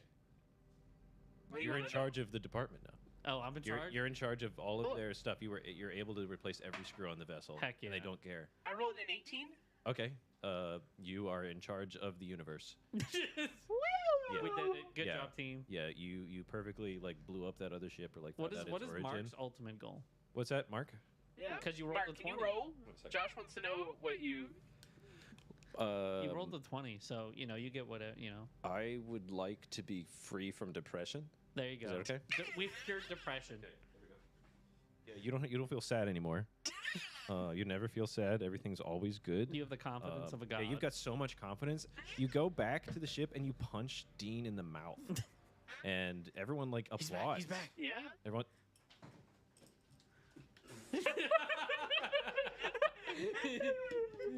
I bet Josh won't even notice. No, of course not. Nothing's going on. That was a really Wait, good Josh, bit. when'd you leave the roof? We weren't writing a fanfic or anything. Certainly. So didn't- MilSpec's gone. Yeah. We Did you saw- roll we for won. it? We got him. Pretty He handily. rolled a nat 20. I rolled an 18. Yeah, we had a great diplomatic talk with the Cool. people coming in, and like they're not going to cause any problems. That's Yeah. sweet. That tracks. Dean exploded. Oh wow. He actually, I mean, his point of view exploded. He's had a very like wide change of heart, and he actually loves everybody. Yeah. Yeah, Mark He cured apologized to depression. everyone. Yeah. What's that? Mark cured depression. I did cure depression. Wow. it's done. No one feels Yeah. sad anymore. That's a lot to achieve. Yeah. Yeah. Yeah. And that I was away. Genuinely rolled a nat 20 to get rid of MilSpec, so you do. You do, yeah, you need That's you need crazy. Need It's to. crazy that you rolled that. It's too bad Yeah. that there wasn't like a roll that I called for. He actually did though. It's wild The to. thing is, you did. You were right there. We have it on. We all footage. heard it. We have it on We footage. have it on footage. Yeah. Let's pull it out. On footage in K4. Yeah. Yeah, at least 2 You feet. pull out a reel. Yeah. I'm pretty sure it's one of these I think, frames. yeah, that's the exact frame right there. if we move fast enough. You saw it too, chat. Yeah, chat was Yeah, right there. chat was- Back us up, chat was chat. there. Chat has- I Chat see. was going crazy. Did you enjoy my list of British names? What I didn't look too deeply. I saw it look like names, but I didn't want to potentially surprise myself with anything that I wasn't supposed More to. than half of my DM prep was coming up with just over 400 like proper British sounding names I because know I was like, it will completely destroy the immersion of a only British I space was- station if I don't have British names to on the pull out. on when we were first coming in or like going off to do something, I did just want to like talk to a random guy. Yeah, I got them. I It's got a- random yeah, guys. That's great. Got Hey, what's your tons of name? them. What's your name? Wilfred Kingsmill. Hey, Will. Hello, Wilfred. What's Yes. going on? Ah, yes. We Well, also it's estab- strange that I'm here in this room that's classified. Yeah, yeah. We also How did I established get that. here? You can talk to Nate. Yeah. Well, Nathan's looking at some Oh, yeah. centerfold kind of stuff. Nathaniel Fairbanks he's looking at like a GQ. Nathaniel He's Fairbanks is more like. There we go. That's a British thing. That's an XP. You're right. I'll take one of your XP for that. I'll take an XP. You're like, that's crazy. The number just went down. It's doing it right now. I- Yeah. Okay. Right. So did you come up with a plan? I mean, we're just gonna do a basic probe of the system if we can, and like We're kind gonna of do a just do probing kill. soft pokes, soft system A testing. probe and poke, if you will. What's that? Probe and poke, if you will. Probe. and Why'd you poke, look at yeah. me when We're you gonna said that? Do like a initially? basic I scan. don't know. I was hoping maybe you would engage with it. Yeah. Don't look at Astro. Astro is busy counting screws and Yeah. looking at thread They're patterns. very and, important. He's having a great Don't take time me over away from my work. and over here we've got the coarse ones, and then on that side, that wall is actually of our fine threaded ones over there. Oh. So- and just wait till we get to the things that aren't screws. I just look at Mark and I imagine that's Talia's face in the moment. Just. This is harder than any battle she's ever been in. She's fighting for her life out here, even if we don't know. Yeah. Great. You're going to go ahead and access this network. You're going to take a look for any evidence of mil-spec. No actions, just taking looks. Just looks, no actions. Just doing a basic kind of a system diagnostic. What's the, like a pressure test? What am I trying to say? Like a benchmark? No, I work in the pressure test? Cypher. Like a pen test? Like penetration testing for networks? Yeah, pretty much. Well, a penetration test wouldn't take very much effort since they gave you a login, so you can certainly penetrate the network in that regard. Okay. Brilliant. Yes. Let's see. I'm going to say there are some things you can learn without rolling. For everything else, there's MasterCard. Okay. For these first things that you can learn without rolling, you've been given... I don't know why that got me. It's probably because I wasn't expecting the joke either, so I just realized it and had to get it in there before the really moment was came gone. out and moved on. Yeah. Like, You are in one of the larger networks of this station, so it's not quite as cut and dry as you originally thought in terms of there are several completely disconnected networks from each other. So it still is not like a data sphere. There's no nodes that are linked to each other with countermeasures between them. The countermeasures are air gaps. Like, you can't get from this system to that system because they don't talk to each other. So for MilSpec to have infiltrated all of them, it would have to have jumped, like there would have to be an intermediary, right? Like I'm going to remote into the network from my home computer and then I remote into that other network or whatever, like something like that would or I plug in, this Ethernet cable, I get infected, I plug into that one with an Ethernet cable and the infection continues, something like that. So that's the first just immediately apparent thing about their network architecture. It is ancient network architecture by your standards, but it's good for the time that it came out. They're managed networks. They all have different levels of permissions. There's traffic control in terms of like prioritization, which packets go places where. There's effective firewalls on the computers themselves. So all the stuff that grew up into data spheres, like the bones of it are here. But at the same time, because it's just a network, so it just has the one router, that's your node, right? There's a router somewhere in the center of it, and then everything is just spokes of a wheel off of that. If MilSpec detects you and wants to hide, it just has to pick any computer to go onto, and suddenly that becomes, it's like you're standing outside of an apartment building and all the windows are on, and you have to pick which one to look in to spot them, right? Like, it's so much available information because everything is connected this way that you can't process the way you do in a data sphere where you can easily segregate things and you get a sense of like, well, what's the character of this kind of functionality? This is more like somebody's closet or attic that they've just been cramming stuff in for like 40 years. It's like everything that keeps this station of 450,000 people running in whatever particular aspect this network manages is all here. So it's a lot of data to comb through. It'd be really hard to do it algorithmically. Like the N+1 type of time frame that you might be on would be, we're talking a scale of impossibilities. You will probably have to draw MilSpec out. That's what I was about to say. Nate, can you give us a sec? Yes, certainly. Do you need me to? No, you're good. Just give us a sec. So just stand outside? Mark, we are so fun. What? Oh, there's no call for that kind of language. There's no need for that. I'm an AI. I'm human. I have different standards. I guess that's fair. Opens the GQ back up. How do we draw out a malicious AI? Can you announce yourself or? I think we might have to do something to draw him out, and since his whole objective is to get this station back on board of doing things. Sure. So if I disrupt things, maybe that will bring his attention?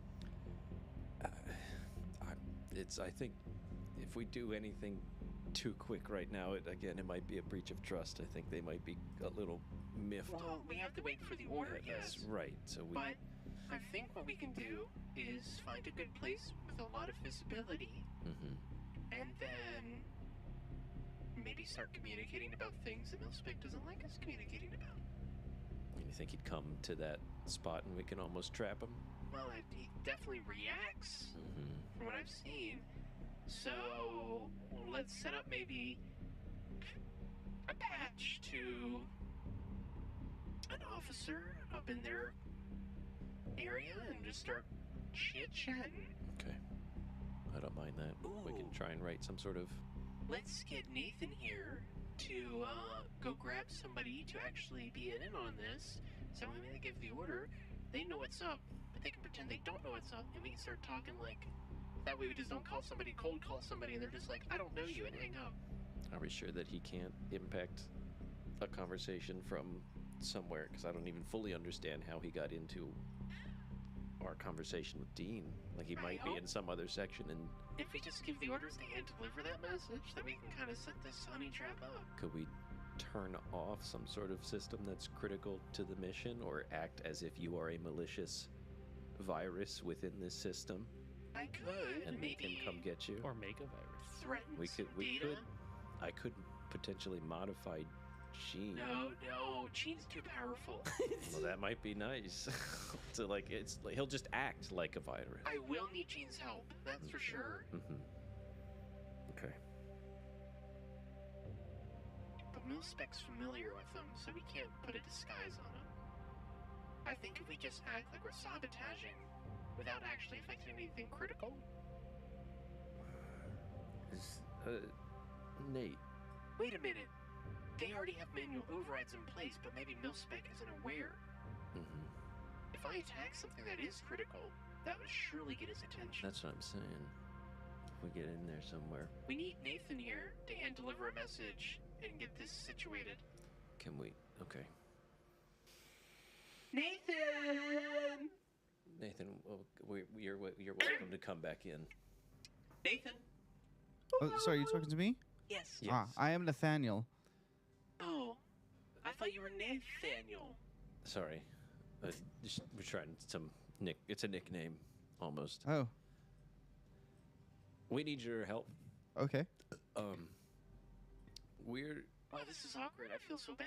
This is. I don't. What do you feel bad What? about? I called you by the wrong name. Oh, really? We are sorry. Well, I mean, it does seem like basic decency to just remember the name of someone when you Yeah, meet that them. was- But that's fine. I have a lot of anxiety, so like, I have a hard time remembering Me too. people. I Yeah, don't have an excuse. that's cool. Okay. She is a quantum computer. She should be able to hold on to a name. Yeah. Yeah. Right. Anywho, Yes, excellent. we have so. We have a plan. Well, he doesn't fully know. We're in. He's in this top secret place. It'd be chill to talk to him about this. What's your clearance? Why are you I'm looking talking at to me? GM. Yeah, why are you looking at me? What's it? What's your clearance? A secret. Do you have access to the command and control center? No, of course not. Okay. We need you to pass along a message to someone who does. Ah, okay. And it needs to be hand delivered. No digital correspondence. Certainly. Do you want to write it yourselves, or do I need to write it? But we could just go walk somewhere again. We can't do this until we I get. gotta be in place. What? Well, we're What? not doing it now. Again, they're working on other things. Fine. All right. This all feels very jiggery pokery. What? What is happening right now? Great vocally. Yes. It's I've never heard that colloquialism. one. It's just. They may Sorry? not. Sorry. They've certainly come up with their own things. The United Kingdom was destroyed from where we're from. So. Oh my God, Jackie! You can't- Need to re-upload the sensitivity protocol. Nathan, can you give us a second? Nathaniel, can you give us a second?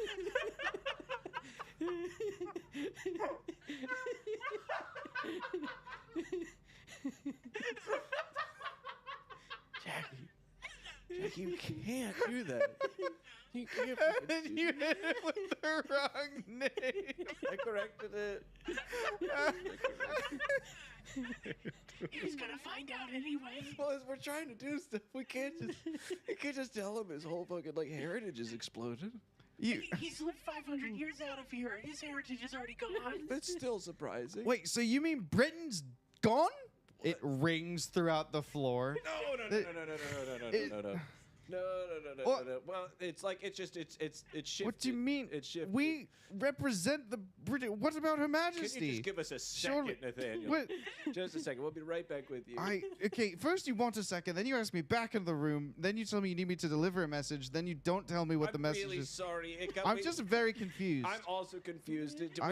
We have a thing we need to do, and I'm not sure the best way to go about it, and it's partially a secret, and I want to bring you in on it, but I also don't know how much we need to say right now because there's a lot of information to dump on Nathaniel right now, and we haven't been fully cleared to talk Information more significant than the fact that my home country does not exist? about. Genuinely, yes. Genuinely, it's much more pressing. In the moment, that's a much more big emotional blow. But on the scale of present day now, yes, I'm sorry to say. She shouldn't have said that to you right now. Well, that's most distressing. I'll go and find you someone. And Nathaniel stands up and I'll be right back. And he steps out. A few seconds later, he comes back in with Lieutenant General Anderson, who has fled the tool depot, leaving Astro with his tour guide, fled the tour depot, and has come down here to check on how you're all doing. And so this guy's like, oh, thank goodness. You know, like Nathaniel's like, I need to hand out to you, sir. Yeah. Yep. And I'm going to take my break. And he leaves. And Anderson comes and goes, what in the bloody hell is going on in here? Gonna have to buy him a cup of tea after this. We Can you Probably did some some can you emotion. put like I don't know a little therapy on our dime? What have you Which is your done time. to him? This. I slipped up. I got a little overwhelmed. I'm sorry. We're starting to talk about things. Is there like a closet we can talk in? There is a door on this room. What's that? Are there any like cameras in Door in this this room, or office? is there is Yes, of course, there's security cameras so is all there over a the station. closet that we can go in? An unmonitored closet. So we don't know each other that well. Now hold on. We won't be there for 7 This is minutes. official. I swear this is official business. Please, sir. I'm not trying to be crass. Okay. Sure. Let's Just somewhere private with that no one can hear. certainly.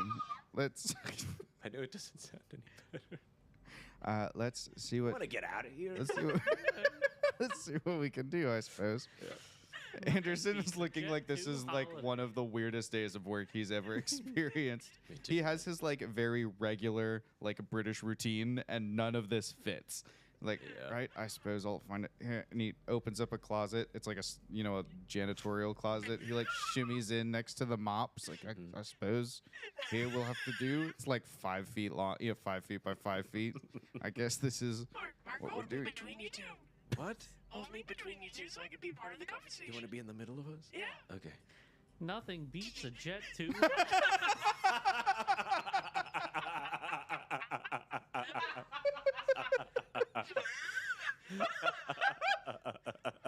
That's worth an XP. So Give it, man. well timed. I have never heard such well timed humor come out of you before. That Oh was my amazing. god. Love that. Oh shit. By the way, your country doesn't exist anymore. Part of me really just wants to lock this man in the closet, but that's not going to happen. Don't do that. Okay, so I come in. I just want to. yes. I'm sorry. This might be. This is most improper. I understand. It Yes. might be excessive, but Sure. we just we have he's been in the loop on the thing, right? Of course. On Millspec. Okay, great. Certainly. But, What's that? Yes. Yeah, of course. yeah, so I just wanted to make sure we're having a private conversation. So we are trying to come up with a way to lure out this malicious entity. Right. And our current working next steps is going to be to impact a critical system to try and draw out Millspec. That feels like a significant escalation. It's we Is don't- there no middle ground Huh. that we could impact like a non-critical piece of infrastructure? We could certainly try at first if it would. I mean, again, we want to run this by you. Of course. We can certainly try, but I feel it has to be something that would be critical. I feel like to- we're not really capturing the experience here. Yeah, you gotta I get just- in here. Yeah. Is there not Where's some kind of Jackie? alternative? Where's the chip? It's with me somewhere. Hold on. Yeah. All right. So Yep. I just like to interject and say that, actually, Milspec might not actually react, because, like me, he's a sentient AI and has reasonable abilities and is able to think tactically, and so, unless something threatens his order, operatum, he might... Fuck. Sorry, I'm making a mess in here. Why is that a multi-tool? Yeah, I just need to get something that- out. You might want to tell the janitor to clean that out. Else you might not want to stay in the closet long. I don't know what's in the water, and I think I just saw a little bit of bleach enter that water, so I really hope there's no Probably ammonia need in to that water. replace some screws. I don't. Sorry. So we've got. So I guess this can take it. So why? You So can deal with you the think? ammonia threat so- for a bit. What I'm suggesting is only like perhaps we could not impact life support systems. Perhaps we could start with something smaller. Sure. I wouldn't say like What life about- support. I would say just something that would be critical enough that he would want to intervene as What it about would lighting? impede on this. I don't know that light. We could certainly try with turn lighting off the up first. lighting somewhere. It's I just don't know if that's really going to get his attention. You gotta See, That's remember, not really having you guys have lights on isn't really critical to you sending the material that was promised back. It doesn't present a large safety hazard. Okay. What else Okay, do you have so in mind? We just need to raise the bar a little bit. Brains. Okay. What's a little bit? But part of the plan is that no matter what we do, we would do it once you already have manual overrides prepared. So that way, if he doesn't get lured out, you should be able to restore functionality fairly quickly. So But I need to pose an imminent threat. Otherwise, he might see through the fact that we're trying to beat him out. And he's probably well aware that we don't want him in here anymore. I see.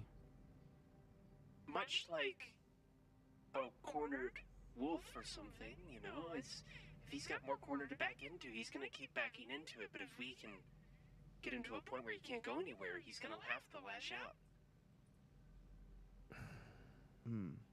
I've heard of wolves academically, but I'm not sure how to picture the. this is definitely You know what a dog almost is? certainly too far. But I have what was it? Sorry, go on. This is almost certainly too far.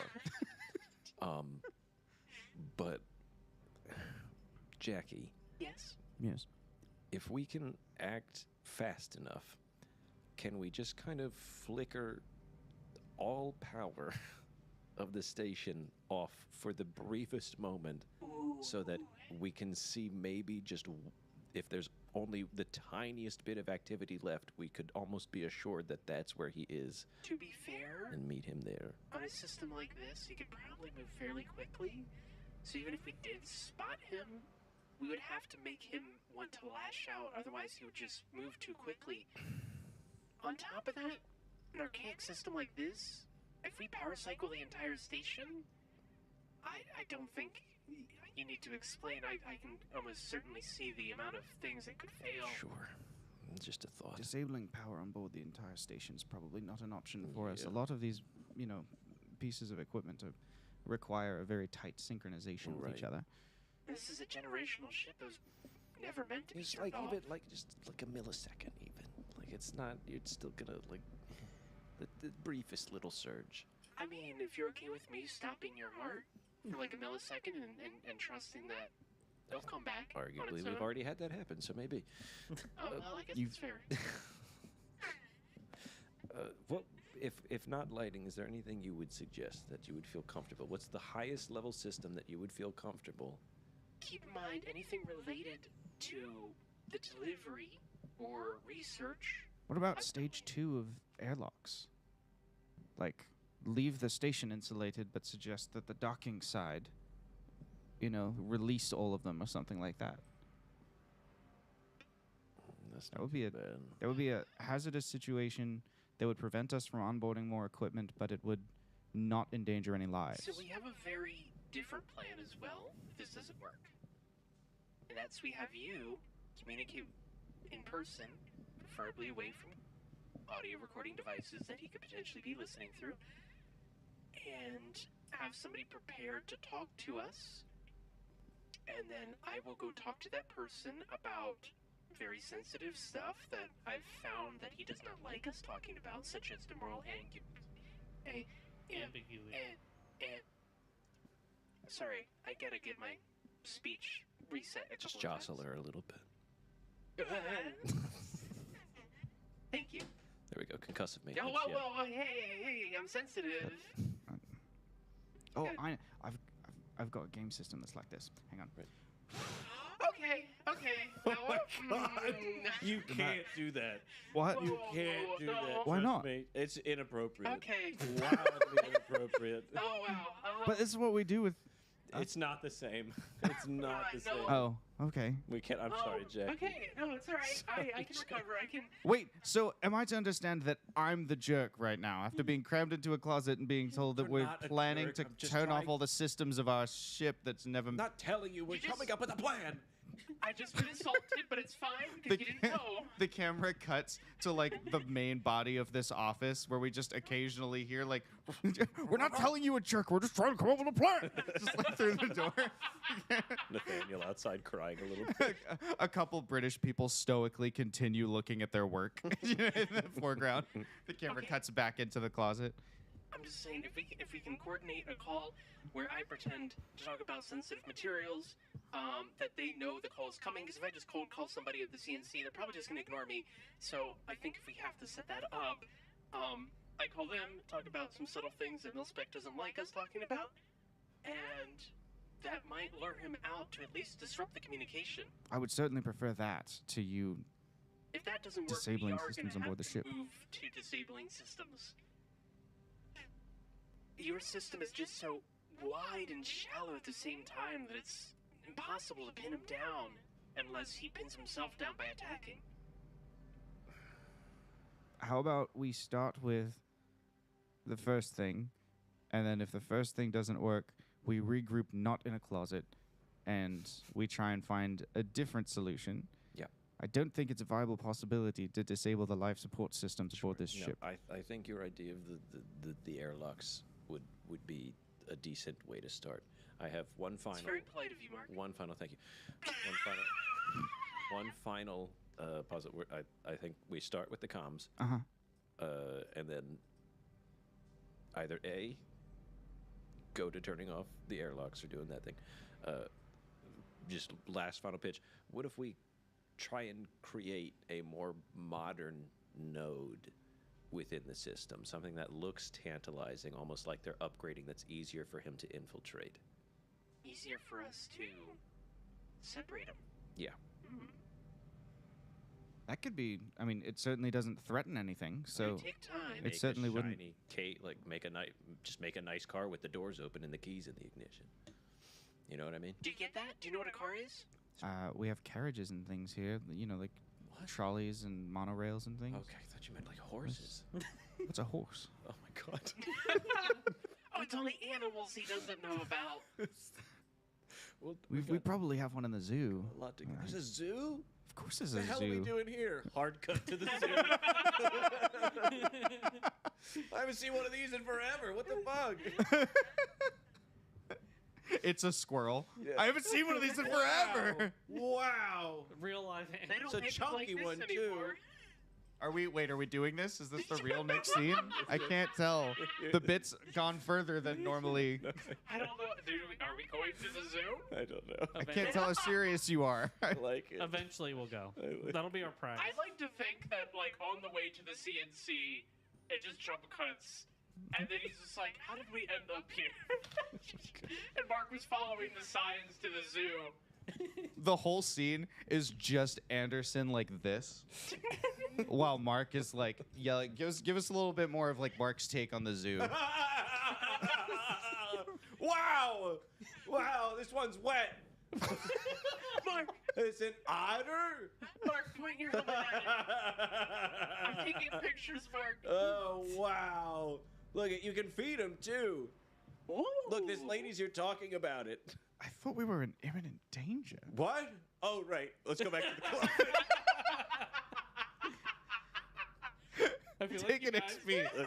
I don't know why. Just have it. That's fair. That's We fair. cut. We cut. Jackie sending the pictures of the zoo to Astro. Yeah, we cut back to Astro.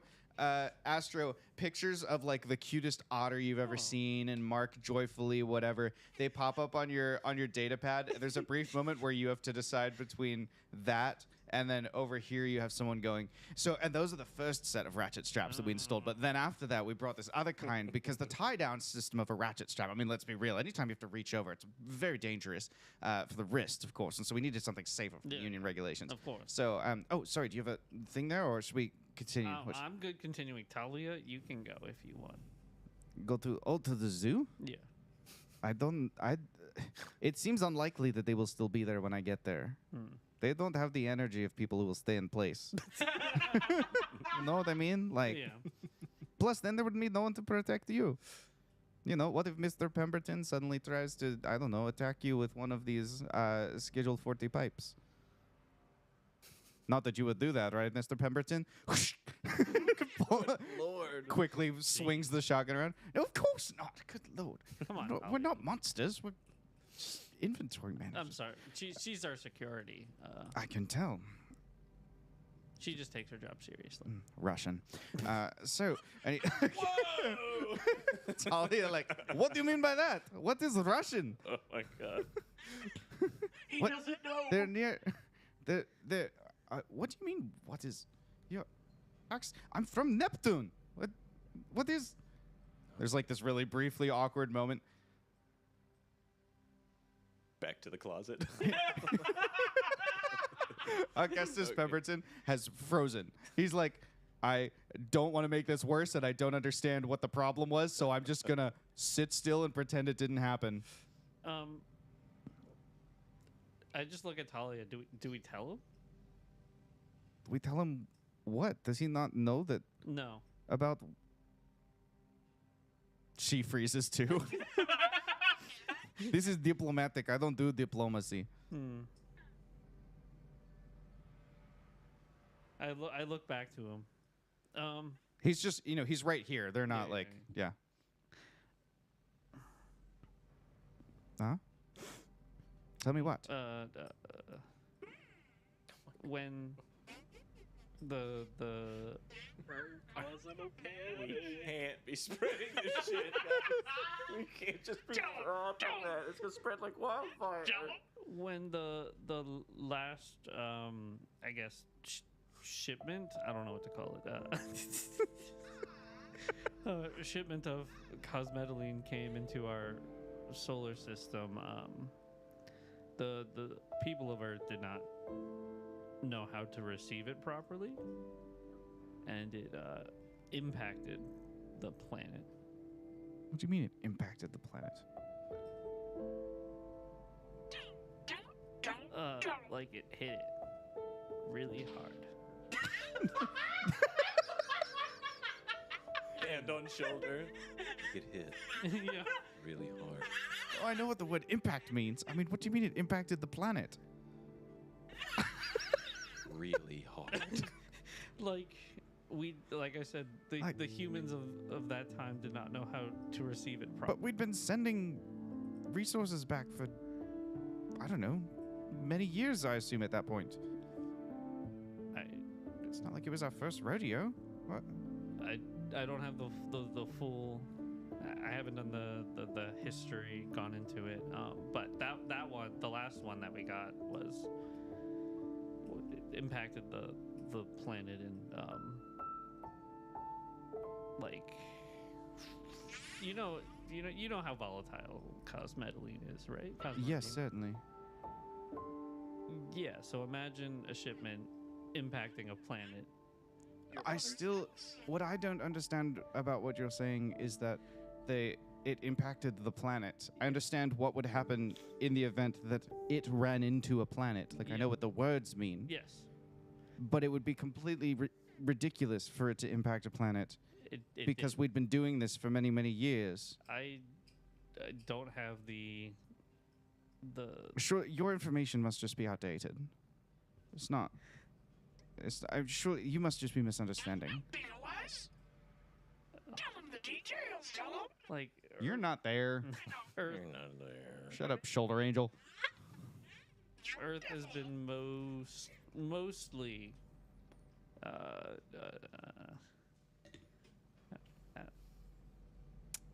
uninhabited, and we have resorted to populating the rest of the solar system.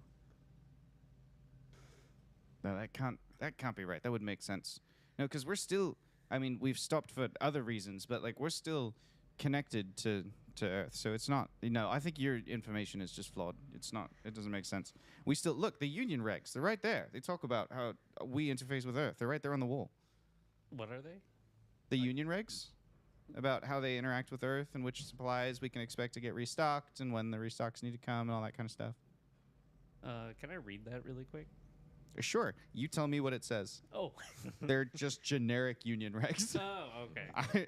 Yeah. As not a member of the Union, I don't know what they say. Oh, yeah. I will not be baited into creating Union regulations. How dare you? I mean, those. How dare you, sir? I mean, they're dated, but not wrong. Loose lips sink ships.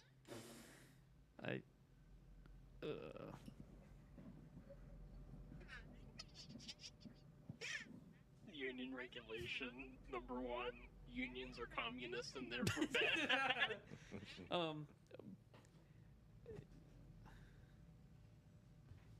I have given you the information that I have. And Talia's from Neptune. Well, that's fine. Surely we colonized other planets eventually. That part makes sense. It's just I don't know why you would believe such a hoax about planet Earth. Anyway. So, moving on.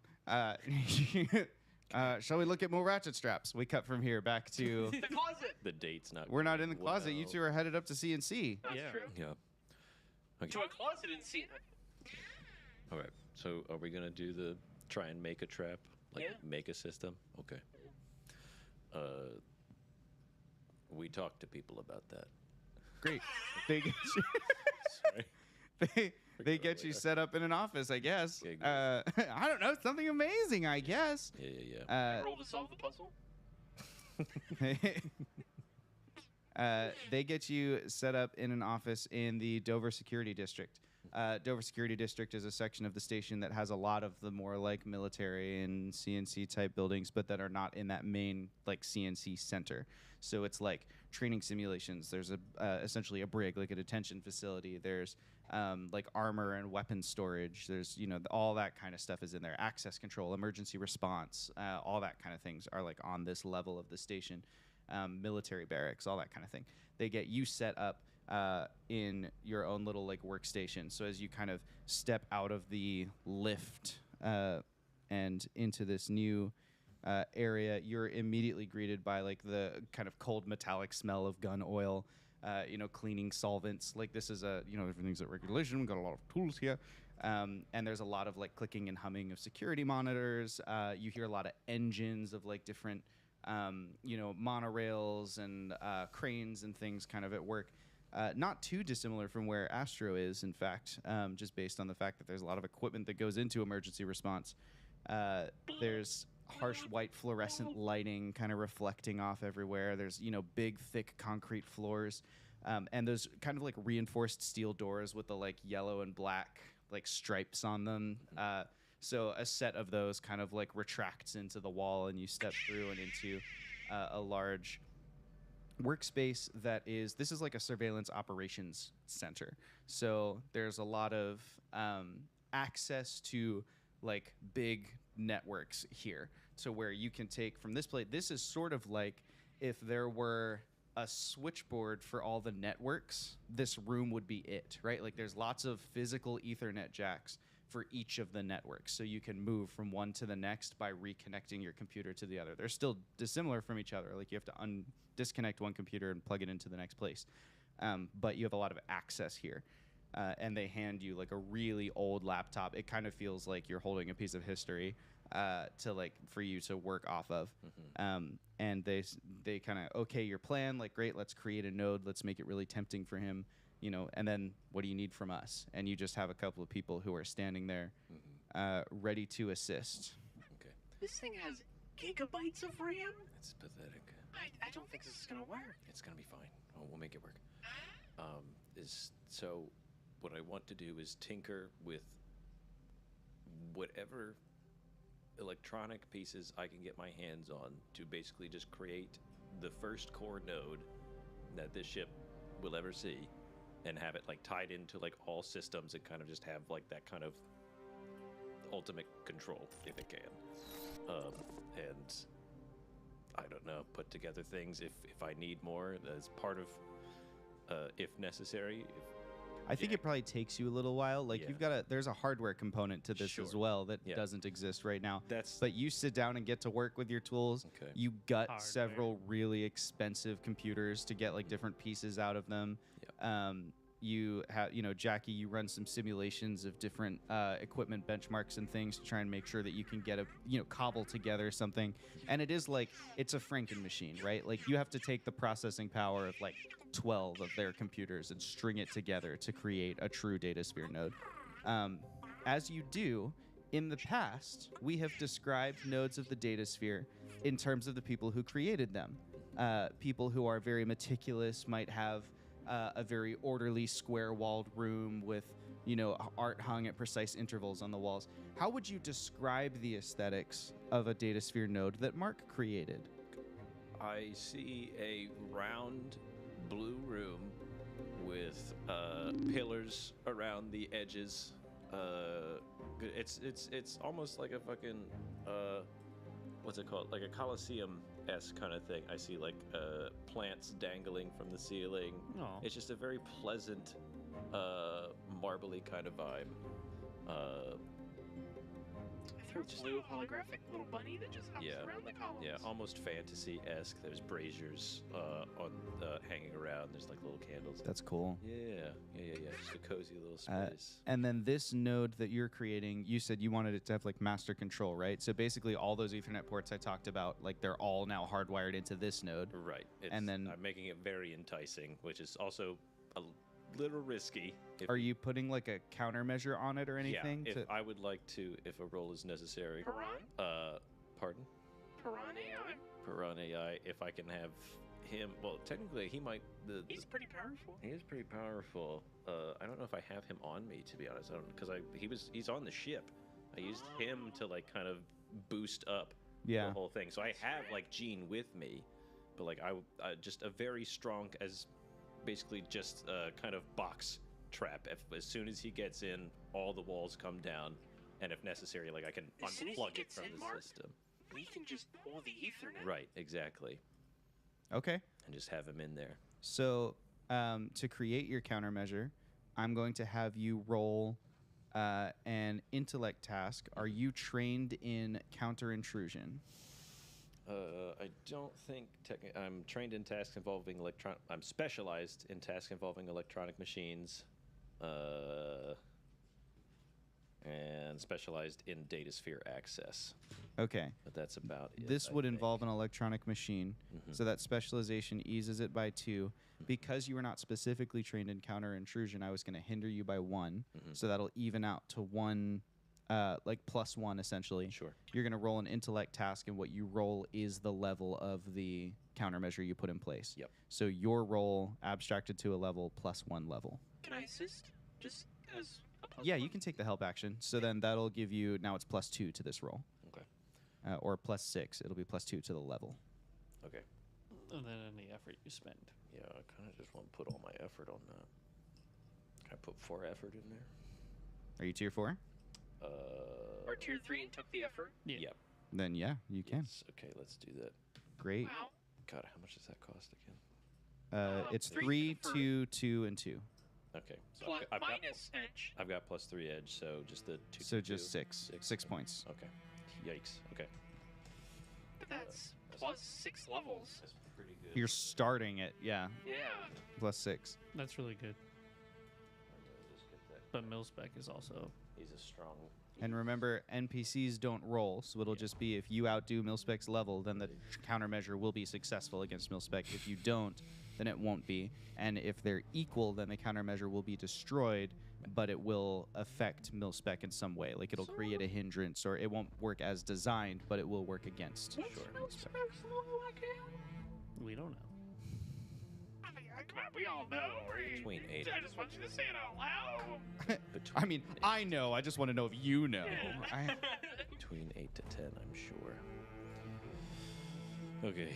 He's a lot more powerful than me, that's for sure. Big roller. Big roller.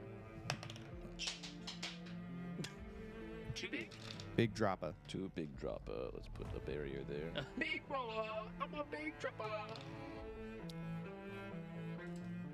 Reroll. Was that a 1?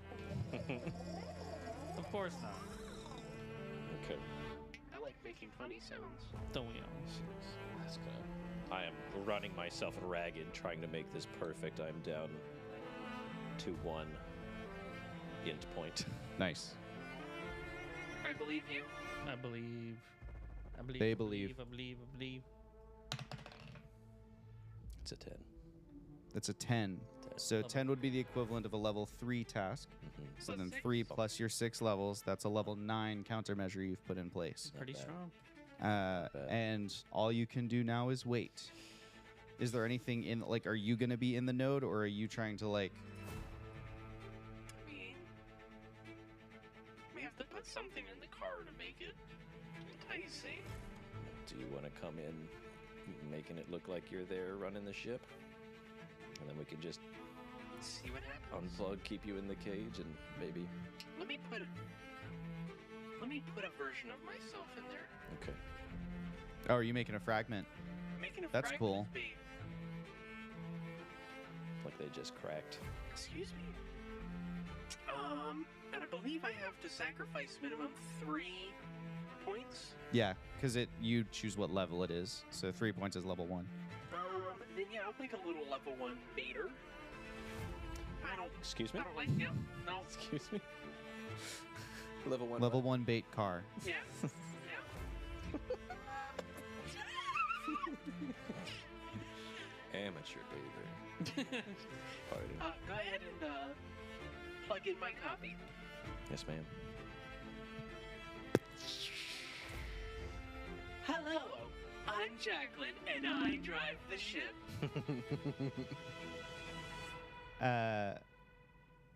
It doesn't take very long before, like, an unknown entity is detected, sort of materializing out of the floor of this node that you've created, like mist swirling up around your fragment. You, Jackie, with your instantaneous your ability to relay information instantaneously with your fragments, it's like you're getting a visual from inside the room, and the feed cuts as your fragment is destroyed. Well, that's rude. Yeah, and then you lose those 3 points. You lose until you can have them repaired. And at the same time, Mark, you're watching readouts on the screen of the machine you've concocted.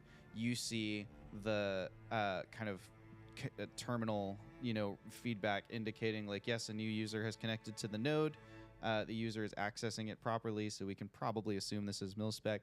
You watch as your countermeasure is deployed, and you watch as the countermeasure fractures and begins splitting apart into different elements of code. Unplug it. Yeah, I was going to unplug it as soon as I... Make a speed task. Yeah, for Let's sure. see how quickly you can do that. Oh, boy. Okay.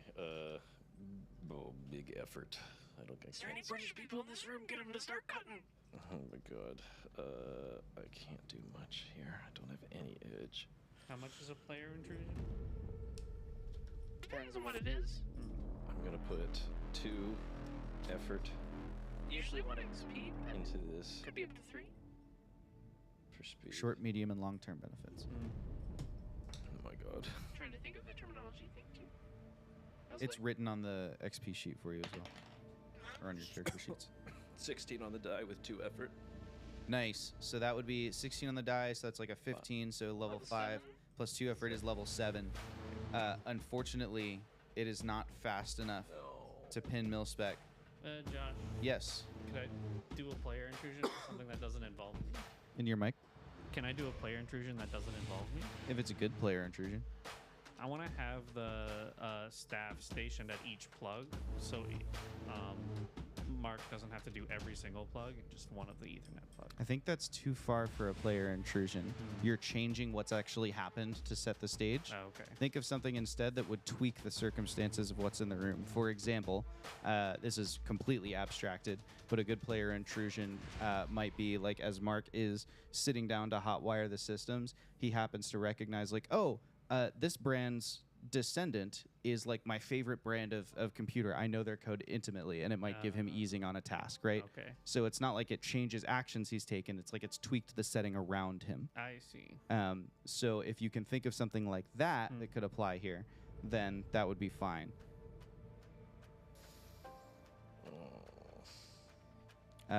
Okay, Mark, you cut several Ethernet lines, but or maybe you yank them out, whatever, but it's just not fast enough. A few seconds go by of that like heart-pounding moment when you realize like, ooh, we might have effed up, you know, and you and Jackie are both kind of sitting there waiting to see what happens. We never got an order. We were there with high-level people. They were working with us. There is a massive electrostatic noise disruption. All of the lights and power in the Dover Security District go out. All of the security doors auto latch shut. And you feel a tremor run through the ship or through the station.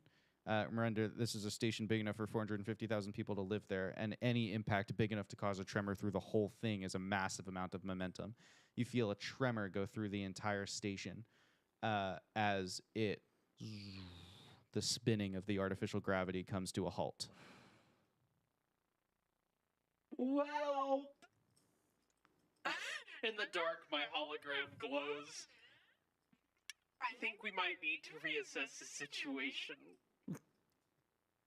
All right, contingencies, and you start hearing some cracks as glow sticks are illuminated around the room. There are plenty of like British military officers here who have all kinds of contingencies in place.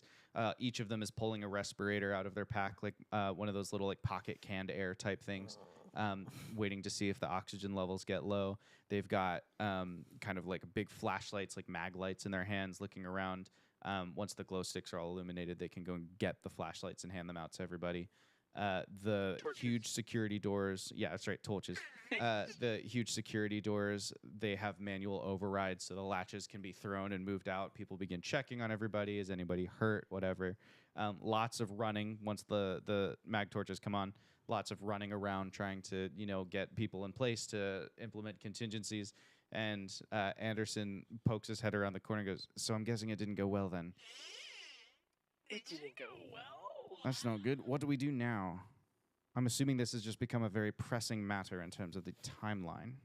Oh, well, I mean, we've disconnected the node, as he was still able to do potentially all of this in that brief moment, but I hope that means that he doesn't have full control over everything now, because it's technically not here anymore. He's There's a not huge stuck. crack, like when stadium lights are turned on, and all the lights on this floor power back on again. There's another huge crack of like another huge circuit override being thrown, and some of the machinery whirs to life. All of the like moving parts begin doing their like calibration, like checking the extents of their range of motion routine. Yeah, things begin spinning back up to operational levels. All of the computers have all been like hard rebooted by whoever was sitting at them. And basically, it does look like, for the most part, things here are starting to return to like an operational normal, with the exception of the ship is not moving anymore, like in terms of its artificial gravity. And even as you're starting to think about that, the lack of artificial gravity kind of hits you like a wave. And Mark and Astro both, I need you to make a might defense roll against the very sudden onset of lack of artificial gravity and the kind of nauseating sickness or debilitating illness that it could create for you. It's an nat 20. It's a nat 20? What? So mad. We could have used that. We could have had it all. Uh, So sad. Mark, you do get a major effect in addition to your successfully, not feeling sick. I think it's like the adrenaline is coursing so much that it's like the sickness doesn't even impact you. Like your body is so far beyond its normal functioning right now with the he's used stress to of what's going on. I want. If, That's true with his belt. Yeah. if the major effect can be, I want to have the tiniest fragment of mil-spec caught in the computer. Like he's predominantly escaped, but the tiniest bit left on the node that Sure. like maybe we could use to track him down now and like reverse engineer. Sure. I Okay. think maybe what happened is he is constantly splitting off fragments of himself. And so when he got into that node, he saw an entity that needed destroying and sent a fragment to do it, saw the trap coming down, and the rest of him fled. And so it's like that entity that destroyed your fragment wasn't quick enough to then escape. And so you caught this one little like attack routine. And you've got that code that you can begin to work with forensically. We cut down to where Astro is in a regulation room where, of course, all the emergency lighting worked perfectly. The power goes off. Swoom, swoom, all the auxiliary lights come up. Your escort, Pemberton, well, that's not good. It's highly irregular. And then the ship slowly comes to a halt, and he goes, somebody's going to get a very difficult conversation with their management over this, I'm sure. I'm trained in identifying or assessing danger, lies, quality, importance, function, or power. This Okay. feels like a danger. Okay. So would that ease the roll? It would, but what are you rolling to do? Like, You what's... asked us to roll. He didn't Oh, quite roll. this is... Sorry, your motion sickness, that's not assessing danger. Oh. Right? Like, you're not assessing a danger. That's Seen just it. a thing that's happening I've to you. seen This it. is more like a You're defense telling me roll, that? like Oh. a combat thing. Oh, okay. I am the danger. You didn't trap me in a room with you. I You're got trapped 7. in a room with me. What? 7. 7? You feel nauseous, and it hits you like a wave as the artificial gravity disables. You, as you kind of like double over with the nausea feeling, that extra momentum sends you spinning, right? And so you're like very slowly kind of careening head over heels as you float upwards. Pemberton goes, "Oh, good lord, let's get you down from there. Come on, hold, reach out, see if we can time it, and gotcha." And he grabs your hands, but of course, because of the way that zero gravity works, he begins spinning with you. But he's able to kick out his feet and like catch hold of a shelf or something, and eventually he kind of wrestles you into like a wall, and you're able to grab onto the handles of some drawers or something and like stabilize yourself. All right, there, easy there. You look ill. Let's get you back to safe ground, shall we? Yeah. And he opens up a drawer that you're right next to because he was showing you all of their emergency restraints and vests and things. He opens up a drawer and pulls out some magnetic straps that go over boots, slides them over your boots and says, "Just get down to the floor and they'll do the rest." Love that. He grabs himself a set and follows you down, I climbs grabbed down one there. for Talia. Yes, that's good. You grab one for Talia. You reach out to hand it to her. She is still on the floor. She has not floated off of the floor. When artificial gravity failed, Talia reached down and grabbed one of the metal grates that's on the floor, and she's holding onto that with one hand. Her shotgun is loaded in her other hand. She is now one hand holding a shotgun, just like clearing around her, God, looking she's in every badass. direction. You can also see the glow of her eye that indicates that she is no longer looking at the visible spectrum of light. She has like added some kind of filter and is looking in some enhanced way at the area around her, either night vision or Yeah. thermal or something, as she's kind of checking around her. Here, put these on your boots so you don't have to hold on. Okay. She very briefly slings the shotgun, puts them on, and then unslings the shotgun again when she can stand. I think we can safely assume that is probably Mark, right? Yeah, We can, yes. So we should probably get back to Mark. definitely. This is great. Thank you for Thor. Bye. And she just turns around and begins leaving. And I'll she, be back down.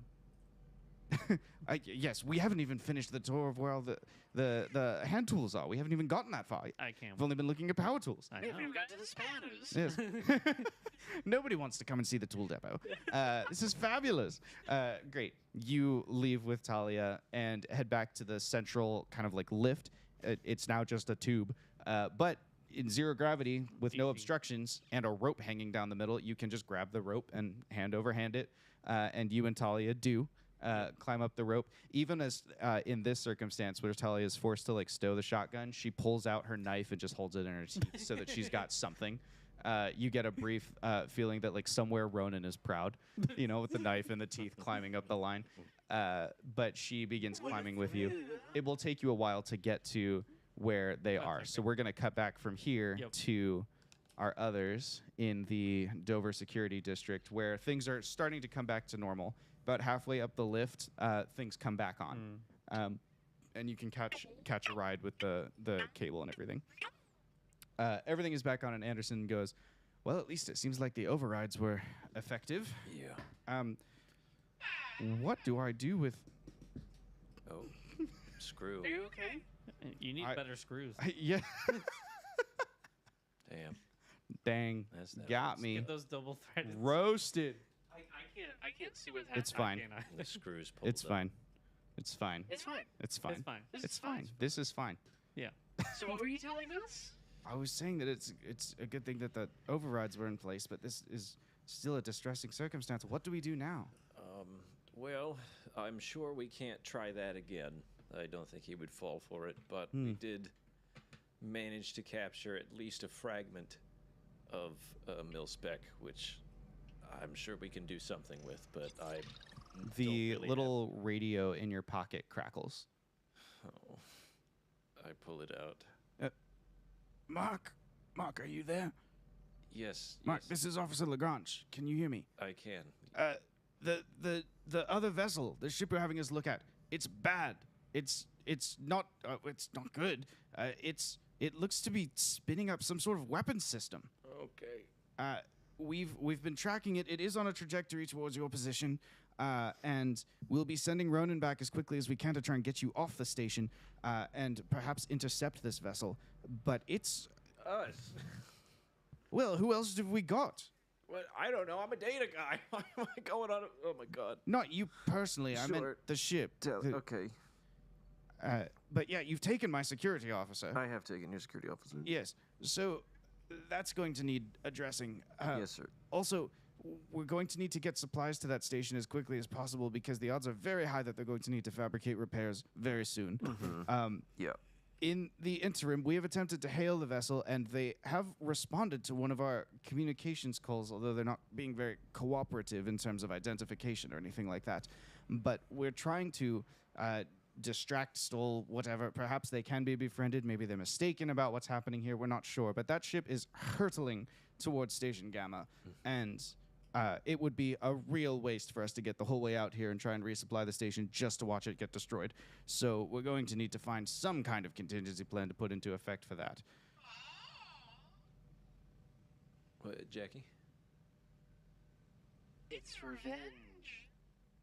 Who do you think they are? I think they have no home anymore. Yeah. Okay. I don't think you really talk that down. Okay. All right. Thank you, Officer Lagrange. Is there anything we can do for you in the meantime, other than what you've already just said? You can try and talk some sense into that field marshal. Oh! Lagrange, hi. Hello, Jacqueline.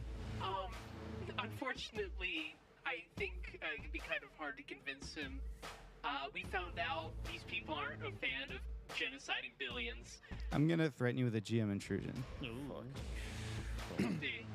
want it? Yeah. All right, give 1 XP away. Mark, you're in the scene. Watch me die. No, you're fine. You're fine. You can't die from a GM intrusion. They're not that bad. The camera whip pans back. Uh-oh. You, as you're having this conversation with Dean, and he's, he seems to be rising to the, I don't know what bloody nonsense you're listening to about genocide, but, and then you get this incredibly awful sensation of something misty moving along the communications line. As Milspec 76 Beta syncs with itself in the spirit of inquiry. I send the compromise signal, if it even gets through. Nothing goes through. Mark's radio goes dead. Oh. So is it not contained anymore on my computer? No, it probably is, but It I wasn't that. That fragment is still contained. Okay, great. think, Great. It jumped.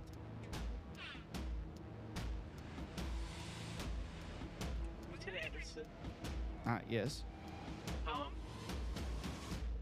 we are fucked. Oh, dear. What do you suggest? Well, the hostile AI just infiltrated our ship. Well, we've got Gene there. Gene is I there. beefed up the security as much as I possibly could. There was And so level that'll 10. at least... I see. And what about what was all that about? About defense and Yeah, they're hostile. The people coming in are hostile. They're pointing guns at us. We gotta figure something okay, to be fair, Dean is not the most reliable narrator. I do think it's still worth trying to heal them, but given what Dean says, if he's saying is true, they might be seeking revenge for the work you've been doing before your 500 years ago. Or our work. There's... So... This is a crazy idea. Enemy of my enemy is my friend. These people presumably want to take out this station. This station has a mission to complete. And we know someone that wants the mission to get done. And I point at the laptop. Is there any way we can try and hail them and send a little friend their way? We could try. So, to clarify, you're suggesting that this thing that is endangering the lives of the 450,000 here, perhaps we also send it to endanger the lives of the people who are threatening the 450,000 people here. There's a sort of poetry to that. Actually, I misinterpreted what you said then, because I thought you meant we'd get their help on dealing with it on the ship. But now I see what you're talking about. I I'm guess it saying- depends on who's more of the threat. I'm saying put mil-spec... Well, presumably the ones actively pointing guns at us and not the one that seems to not be able to impact At this the moment, system. the huge security doors hiss open, and Astro and Talia join you. Yeah. Hey, gang. I assume that was you that with the ship and the... Yeah, we fucked up a little bit. Yes. Well, what else is new? It's with Talia. What do we put on the shirt this time? Do we get to die again, or is there something different? You can't. No, hold on. That was very rude. That was Oh, incredibly rude. I'm You're saying sorry. I fuck up all the time. Who blew up a planetoid? Who blew up a planetoid?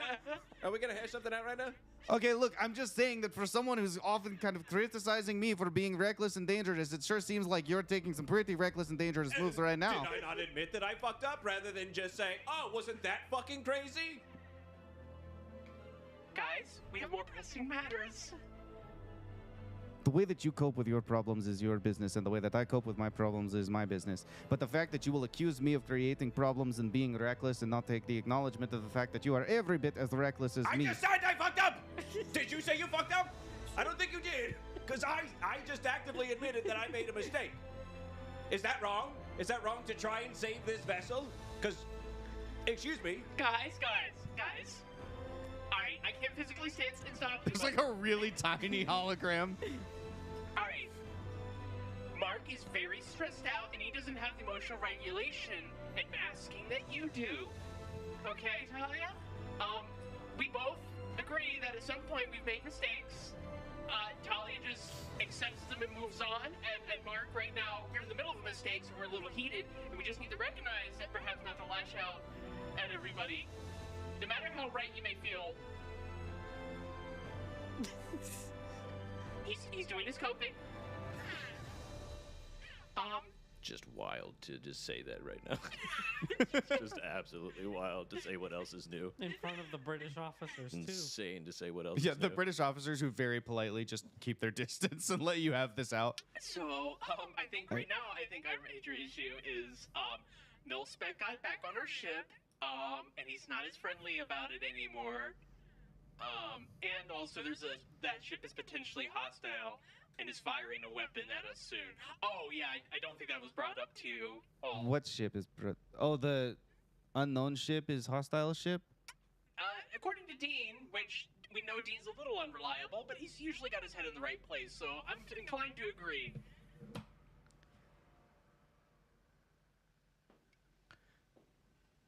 They might be out for revenge.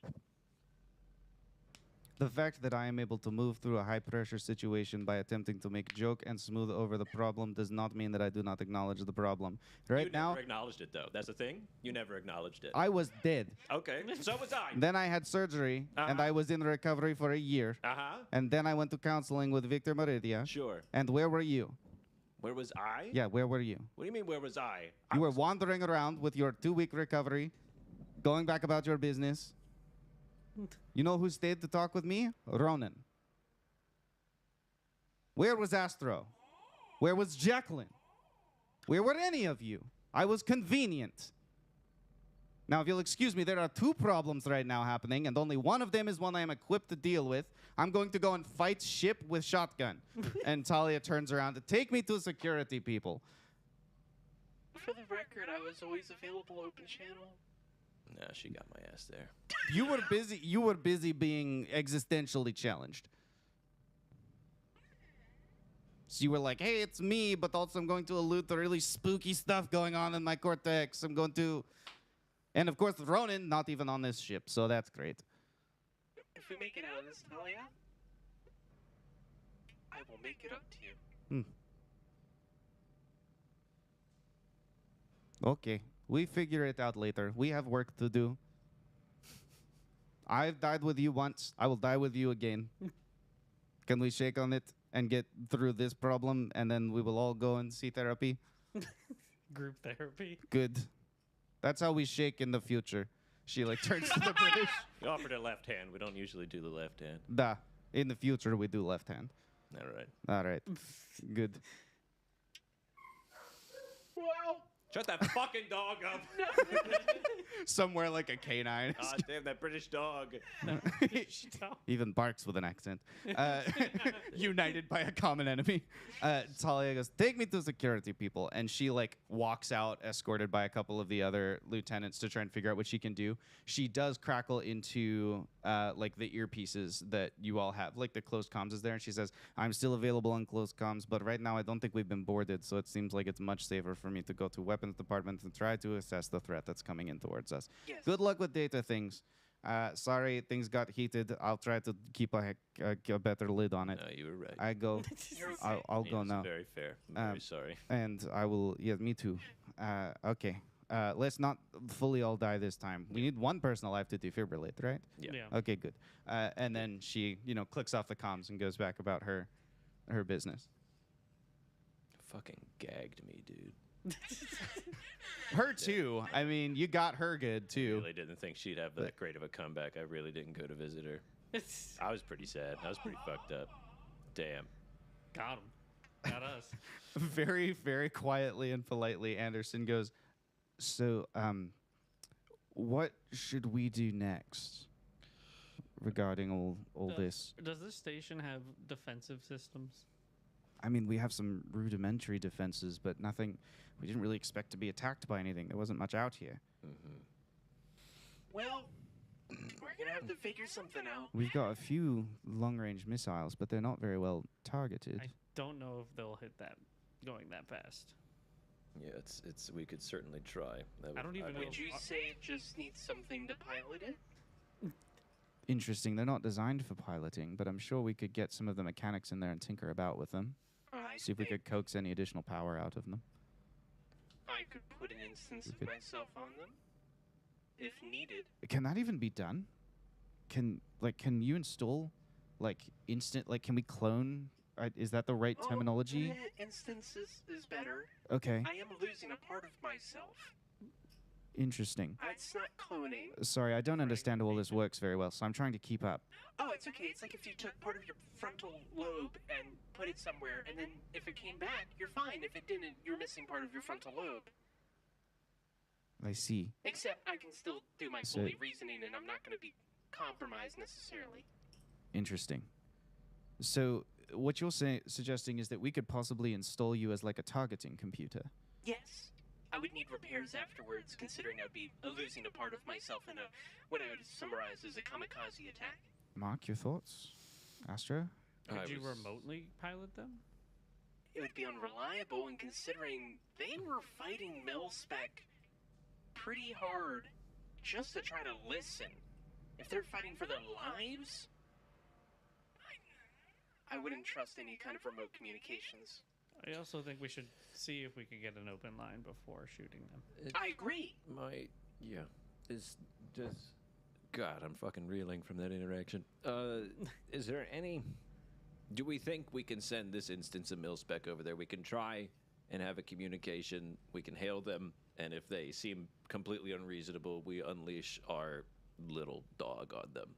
There's no guarantee that their systems won't be able to stand up to it. So this is all incredibly new to me. So of course, if this is not a practical or correct response, you can stop me if I'm wrong. Sure. But is it possible if we can simply find a means that could communicate to their ship, and if we put that onto a missile so that it didn't need to impact the ship, it just needed to get close?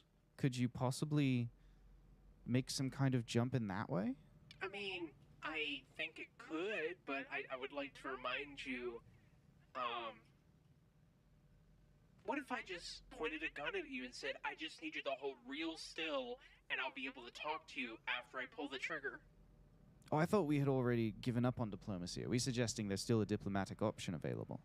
Well, if they're here for revenge, we might be able to figure out what happened. I mean, you all stopped your research for ethical reasons, and maybe they'll understand to not want to commit genocide. Two wrongs don't make a right and all that. I see. What? Could we just... I'd find your best psychoanalysts that you have aboard. I'm sure you have plenty. The hostage negotiators.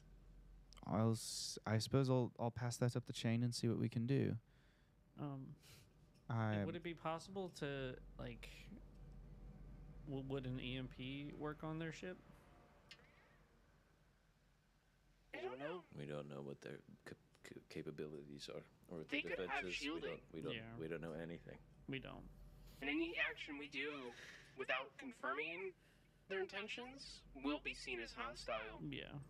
I agree we should attempt... And in which case I think diplomacy will fail. Yes. We definitely need to try diplomacy. We have like maybe a short time frame. Yeah, probably less than 3 hours before the ship is like within weapons range of the station. Let's get the missiles prepared. All right. Yeah, let's get some people. Let's pass that up the chain and get some people on that. Continue trying to open communication. With the spirit of inquiry? No, with this ship running at us. Oh, sorry. I thought you said I. You said they should continue. Yeah, okay. Yes, of course. We'll certainly continue that. Maybe the inquiry has better communications arrays. Better equipped to do that? They did say that they were able to sort of raise them. Like, they got a response back. It just wasn't very cooperative. They might have their own problem right now. Yeah.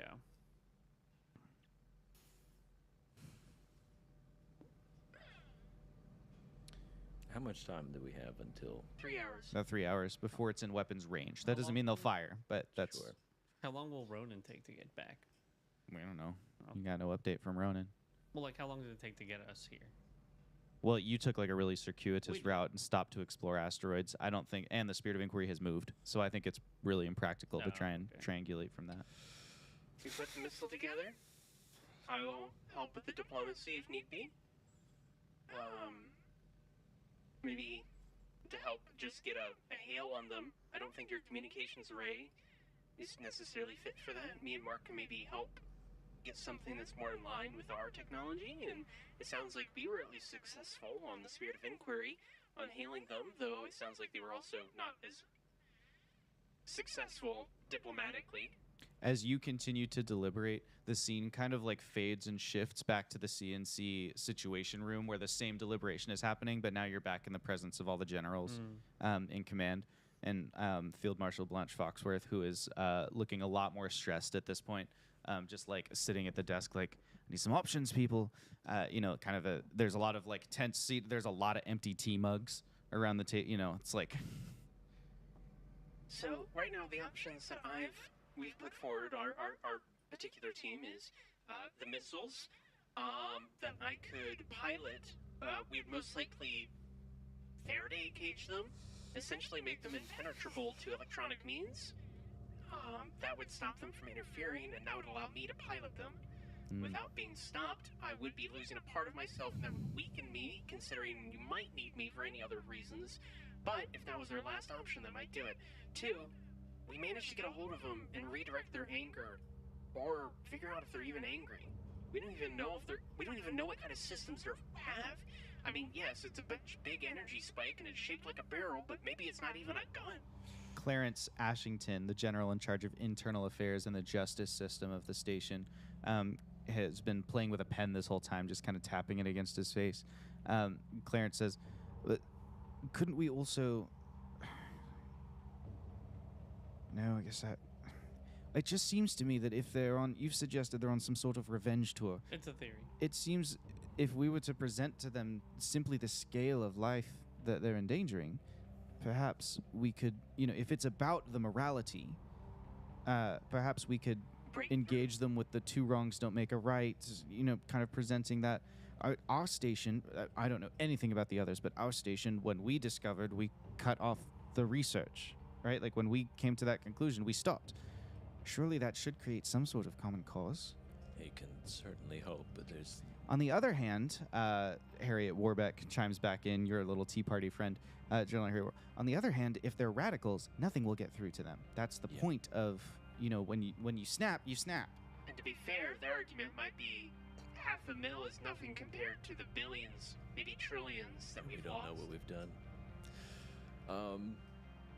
I have with me, and I pull out of my bag, I don't know how big this is, a Cypher that I had that's a structural integrity booster. Ooh. This is not the best of the best, but it is a level 5. Effect, strengthen any object or structure, improving its durability for 1 hour. Objects below level 5 are enhanced level 5. Objects level 5 or plus are instead improved 1 level. It's not the best we have. I can boost it up a tiny bit if I get a little nap in. I can, because I only have not many points, but I can use coaxing power to increase it by 1 level. I don't know how strong this ship is, but we could try and work with your team to get at least a little bit more durability on this. We don't have a whole lot of time, but if you can get me in touch with your engineering department, we can at least try and give us a better defensive capabilities and withstand their attacks. We would also need at least you or me to help with, if we want to even try to heal them, updating your sensor array to interface. There's a lot to do. Too many tasks. And not a lot of time. Not enough time. We've already begun an evacuation to the hard points of the station. Of course, we're calling it a drill. We don't need people panicked about being shot at. All right. If we split it up this way, we can kind of try to prepare for all contingencies so far, right? Mark can help with beefing up your ship. I could help with your sensor array and put a team of engineers on getting those missiles prepared. They just need a simple data connection. As long as I can get on there, as rudimentary as your systems are compared to ours, I can still work with them. So I don't think it needs to be fancy. Well, the only problem with that is that all of our engineers, not all of them, but most of our engineers have been evacuated to hardpoints to make the drills seem real.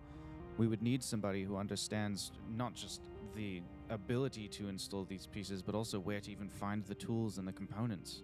I'm your guy. To try and... Hey, just take a tour. You just toured the tool depot, of course. That's perfect. Do you think you can remember where the pieces are that you need? Yes. Okay, well that's exceptional. Let's send Astro to do that then. We'll send you with an escort of protective people. We've got very strangely, we have someone who's inserted herself into a torpedo tube, but just with her shotgun. She's saying she'll go, but we don't understand anything about what she's implying. This is Hey, nothing. Jackie, can you just call her? Talia! I'm so ready right now. I'm in the best place. You're never going to... I have figured out foolproof plan to protect the ship. We just need... You might need to help them with targeting. But if we launch me at the incoming vessel, I'm confident that, you'll nail the trajectory. And then I can get to the... I will board the vessel from outside. Mark internally is just like, she had some great points, but we have very different levels of reckless. This is... I will like to remind you that if they have a weapon capable of damaging this ship, they probably have countermeasures. for very rudimentary torpedoes that this ship Are has. you calling me rudimentary? No, but You you're have point, but are you calling me rudimentary? Fine, I'll not come back in the rudimentary. ship. Talia, the torpedo is. Talia, this is. I don't think you should do this idea, but I do have an inertial dampener. Level 8 that grants immunity to impacts, falls, and sudden accelerations up to level 8 for 10 minutes. And just letting you know, we have some stuff. Well, It's one an, thing it's that an I- insane idea, but One I'm here thing to that I support really you. appreciate about you is that when people have crazy ideas that involve launching themselves out of ship at high speed, you usually have way to help facilitate that I plan. want to yes and you in this moment. I love that. Yeah. You know what? No. Da. I'll add to that. Oh no. What? Ooh. If it becomes a shooting war, and diplomacy has failed, and our missile has failed, there's gonna be a lot of debris and chaff around, which is plenty of cover for a torpedo launched precisely, and you just gotta get onto board. Ideally, we'll launch you, and then cut your propulsion, and we'll just have you ram into them. You use the Cypher, and now you're on board. This is perfect plan. I just really think This is a plan higher C. tech This ship is- than we even know of has the capacity to dodge a woman out of a tube. Call me fucking crazy. You're crazy. I'm here to. Thank you, Talia. You're welcome. I'm here. they To, might- I'm here to help Carry if on. it comes to it. We'll certainly do it if it comes to Just- it. But Yeah, it's plan Z. It's plan Z. it's Plan Z. but- Contingency Zeta. Yeah. Excellent. Exactly. That There we sounds go. cooler if we say Zeta. There we go. That's The not British people looking at us again. Good God. Sure, you know what? Oh, We'll call it Plan blimey. Zeta. We'll call it Plan Zeta. Yeah. Excellent. Grabbing another tool out of the toolbox, so to speak, I might have a way to contact the Spirit of Inquiry for a short call. I mean, just might be worth it just to see how they're holding up.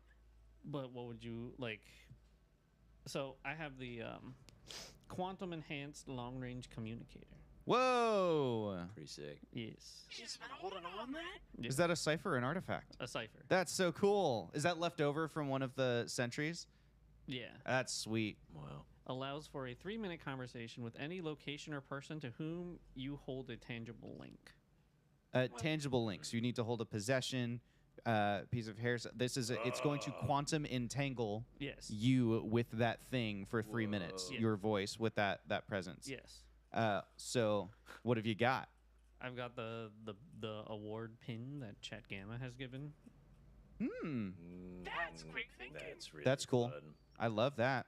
Really fun. But, like, what do you need to say there? Or what? Well, I mean, we need to convey. I've also. It's probably best to talk to the captain, but I do have Gene. True. I don't know if we want to talk directly to our defense system, but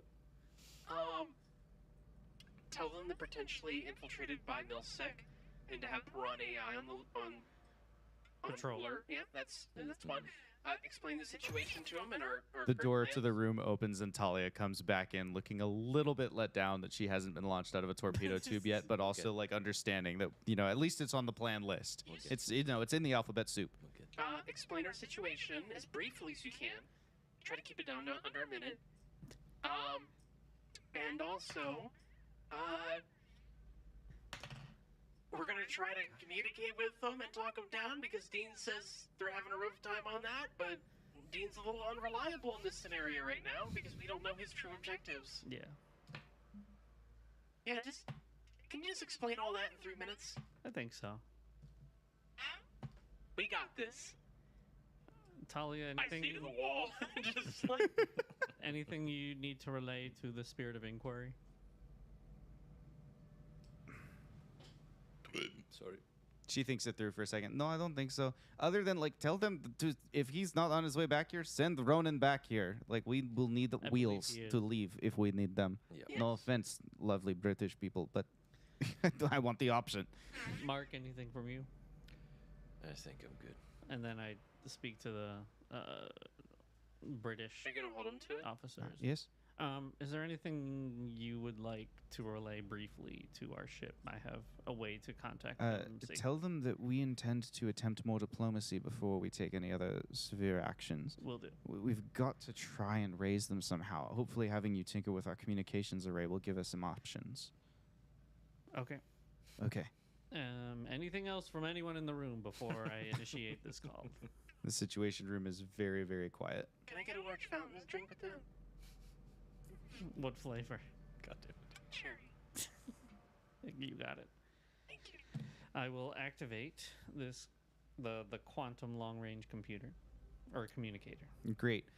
So it's like a teeny little device, and you snap it onto your pin, and it's not like a radio. Like there's no call audio it's not a speakerphone. It's like you can now hold the pin up to towards you to speak, but you feel the messaging. It's more like the message spell in D&D. Like you're literally hearing it in your head.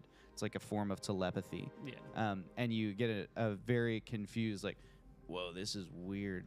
Feels like... Yes, we have 3 minutes to talk safely without any interruption or fear of interference. So I'm going to talk, and then we can discuss. Milspec has infiltrated the Spirit of Inquiry, and we want Piran AI to be on point with protection and patrol, and to beef up if it's possible to beef up security more.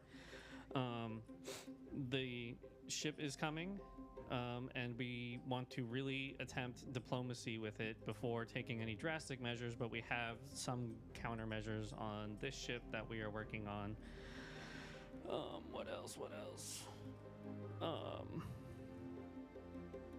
Just tell them about how, like, our plans at all, or... Yeah, what do you think so far? It's a lot of information. It is. What do you need us to do? I know you want Piran.ai patrolling our ship's data sphere, but, like, what else? Continue to try to hail the ship and be diplomatic with them to calm them down from their potential... They might be doing revenge. Sorry, you have to relay this. You're tell me it might be revenge for the genocide of billions. They think it might be revenge for genociding their species, people, billions of people, maybe. Genocide? Yeah. Oh, you think they come from, like, one of the cosmetalline things, whatever? Yes. Yeah. Yes. Very strange. Very. That could be why they're mad. A theory on why they're mad. I see. And why their technology is better than ours. I see. They survived genocide. That makes sense. But we'd like to talk them down if possible. Like, that is our priority. Okay. Excellent. What about, like, for the Spirit of Inquiry? Like, where should I put it somewhere defensive? Should I be, like, do we believe they're a threat to us as well? Potentially, if Depends what information they get their hands on, if any, but they might be. Do you have any... ask him if he has any ship weapons. Do you have any ship weapons on the... We have a few weapons for clearing debris and such. We've got we've got 4 torpedo bays. We've got 2 directed energy weapons. Just be lasers. ready to defend, but don't fire anything. Okay. Tell him to try to get in position. Get into a defensive position. No, a position where you can see what's happening. Where you can see what's happening. A defensive position and a position with a view of the field? That doesn't make a lot of sense. A position where a view of the field. Okay, what am I looking for? Really advanced ship? The advanced ship. I see. Okay, so you want us to keep an eye on the ship so that if it does turn towards us, we can defend, but you don't want us to defend naturally. Like, you want us to only observe. No. The link fizzles. You don't respond. You're just like, man, that's going to 0. The connection fizzles out. Yes. Damn. If only I had answered. I'm sorry, I'm teasing you again. We'll be all right. We confused them a little bit at the end, but We I got think we're nothing good. there as long as they're safe and not being absolutely They destroyed. got Milspec to we worry look out about. the window. The Spirit of Inquiry is just like going kamikaze style towards the other ship. Kobayashi Maru. God. Well, Right. I suppose let's get started. Crack on, gents. can we Who go- should we follow first? Pup. I do have to really use the bathroom. Okay, you go use the bathroom. Let's Me. start with Astra. A long session. Astro. Yeah, I was gonna run till 9, but now you guys. I guess we could do the contingencies tomorrow. I was just trying to get back to where Ronan would arrive, if Yeah. possible. Sure. Do you guys want to cut it? This is another good break point. I don't think it's too bad, but if we Yeah. want to do a quick potty, I mean, the most is just like getting prepared. We would all be split up, including Ronan. Ronan would probably be trying to race back. We're all trying to deal with our own things separately. Could make sense. Thematically. Sure. Okay, let's do that. Then we'll call the session here. Yeah. Holy moly. In that case, from all of us here at the Winged Badger Tavern, after session 3 of our finale weekend, ramping up into sessions 4, 5, and 6 tomorrow. GG's. And Trevor? GN. That's right. We out. Bye. Oh my god. I shouldn't have told him the United Kingdom was dead. Just real casual drop of tragic news.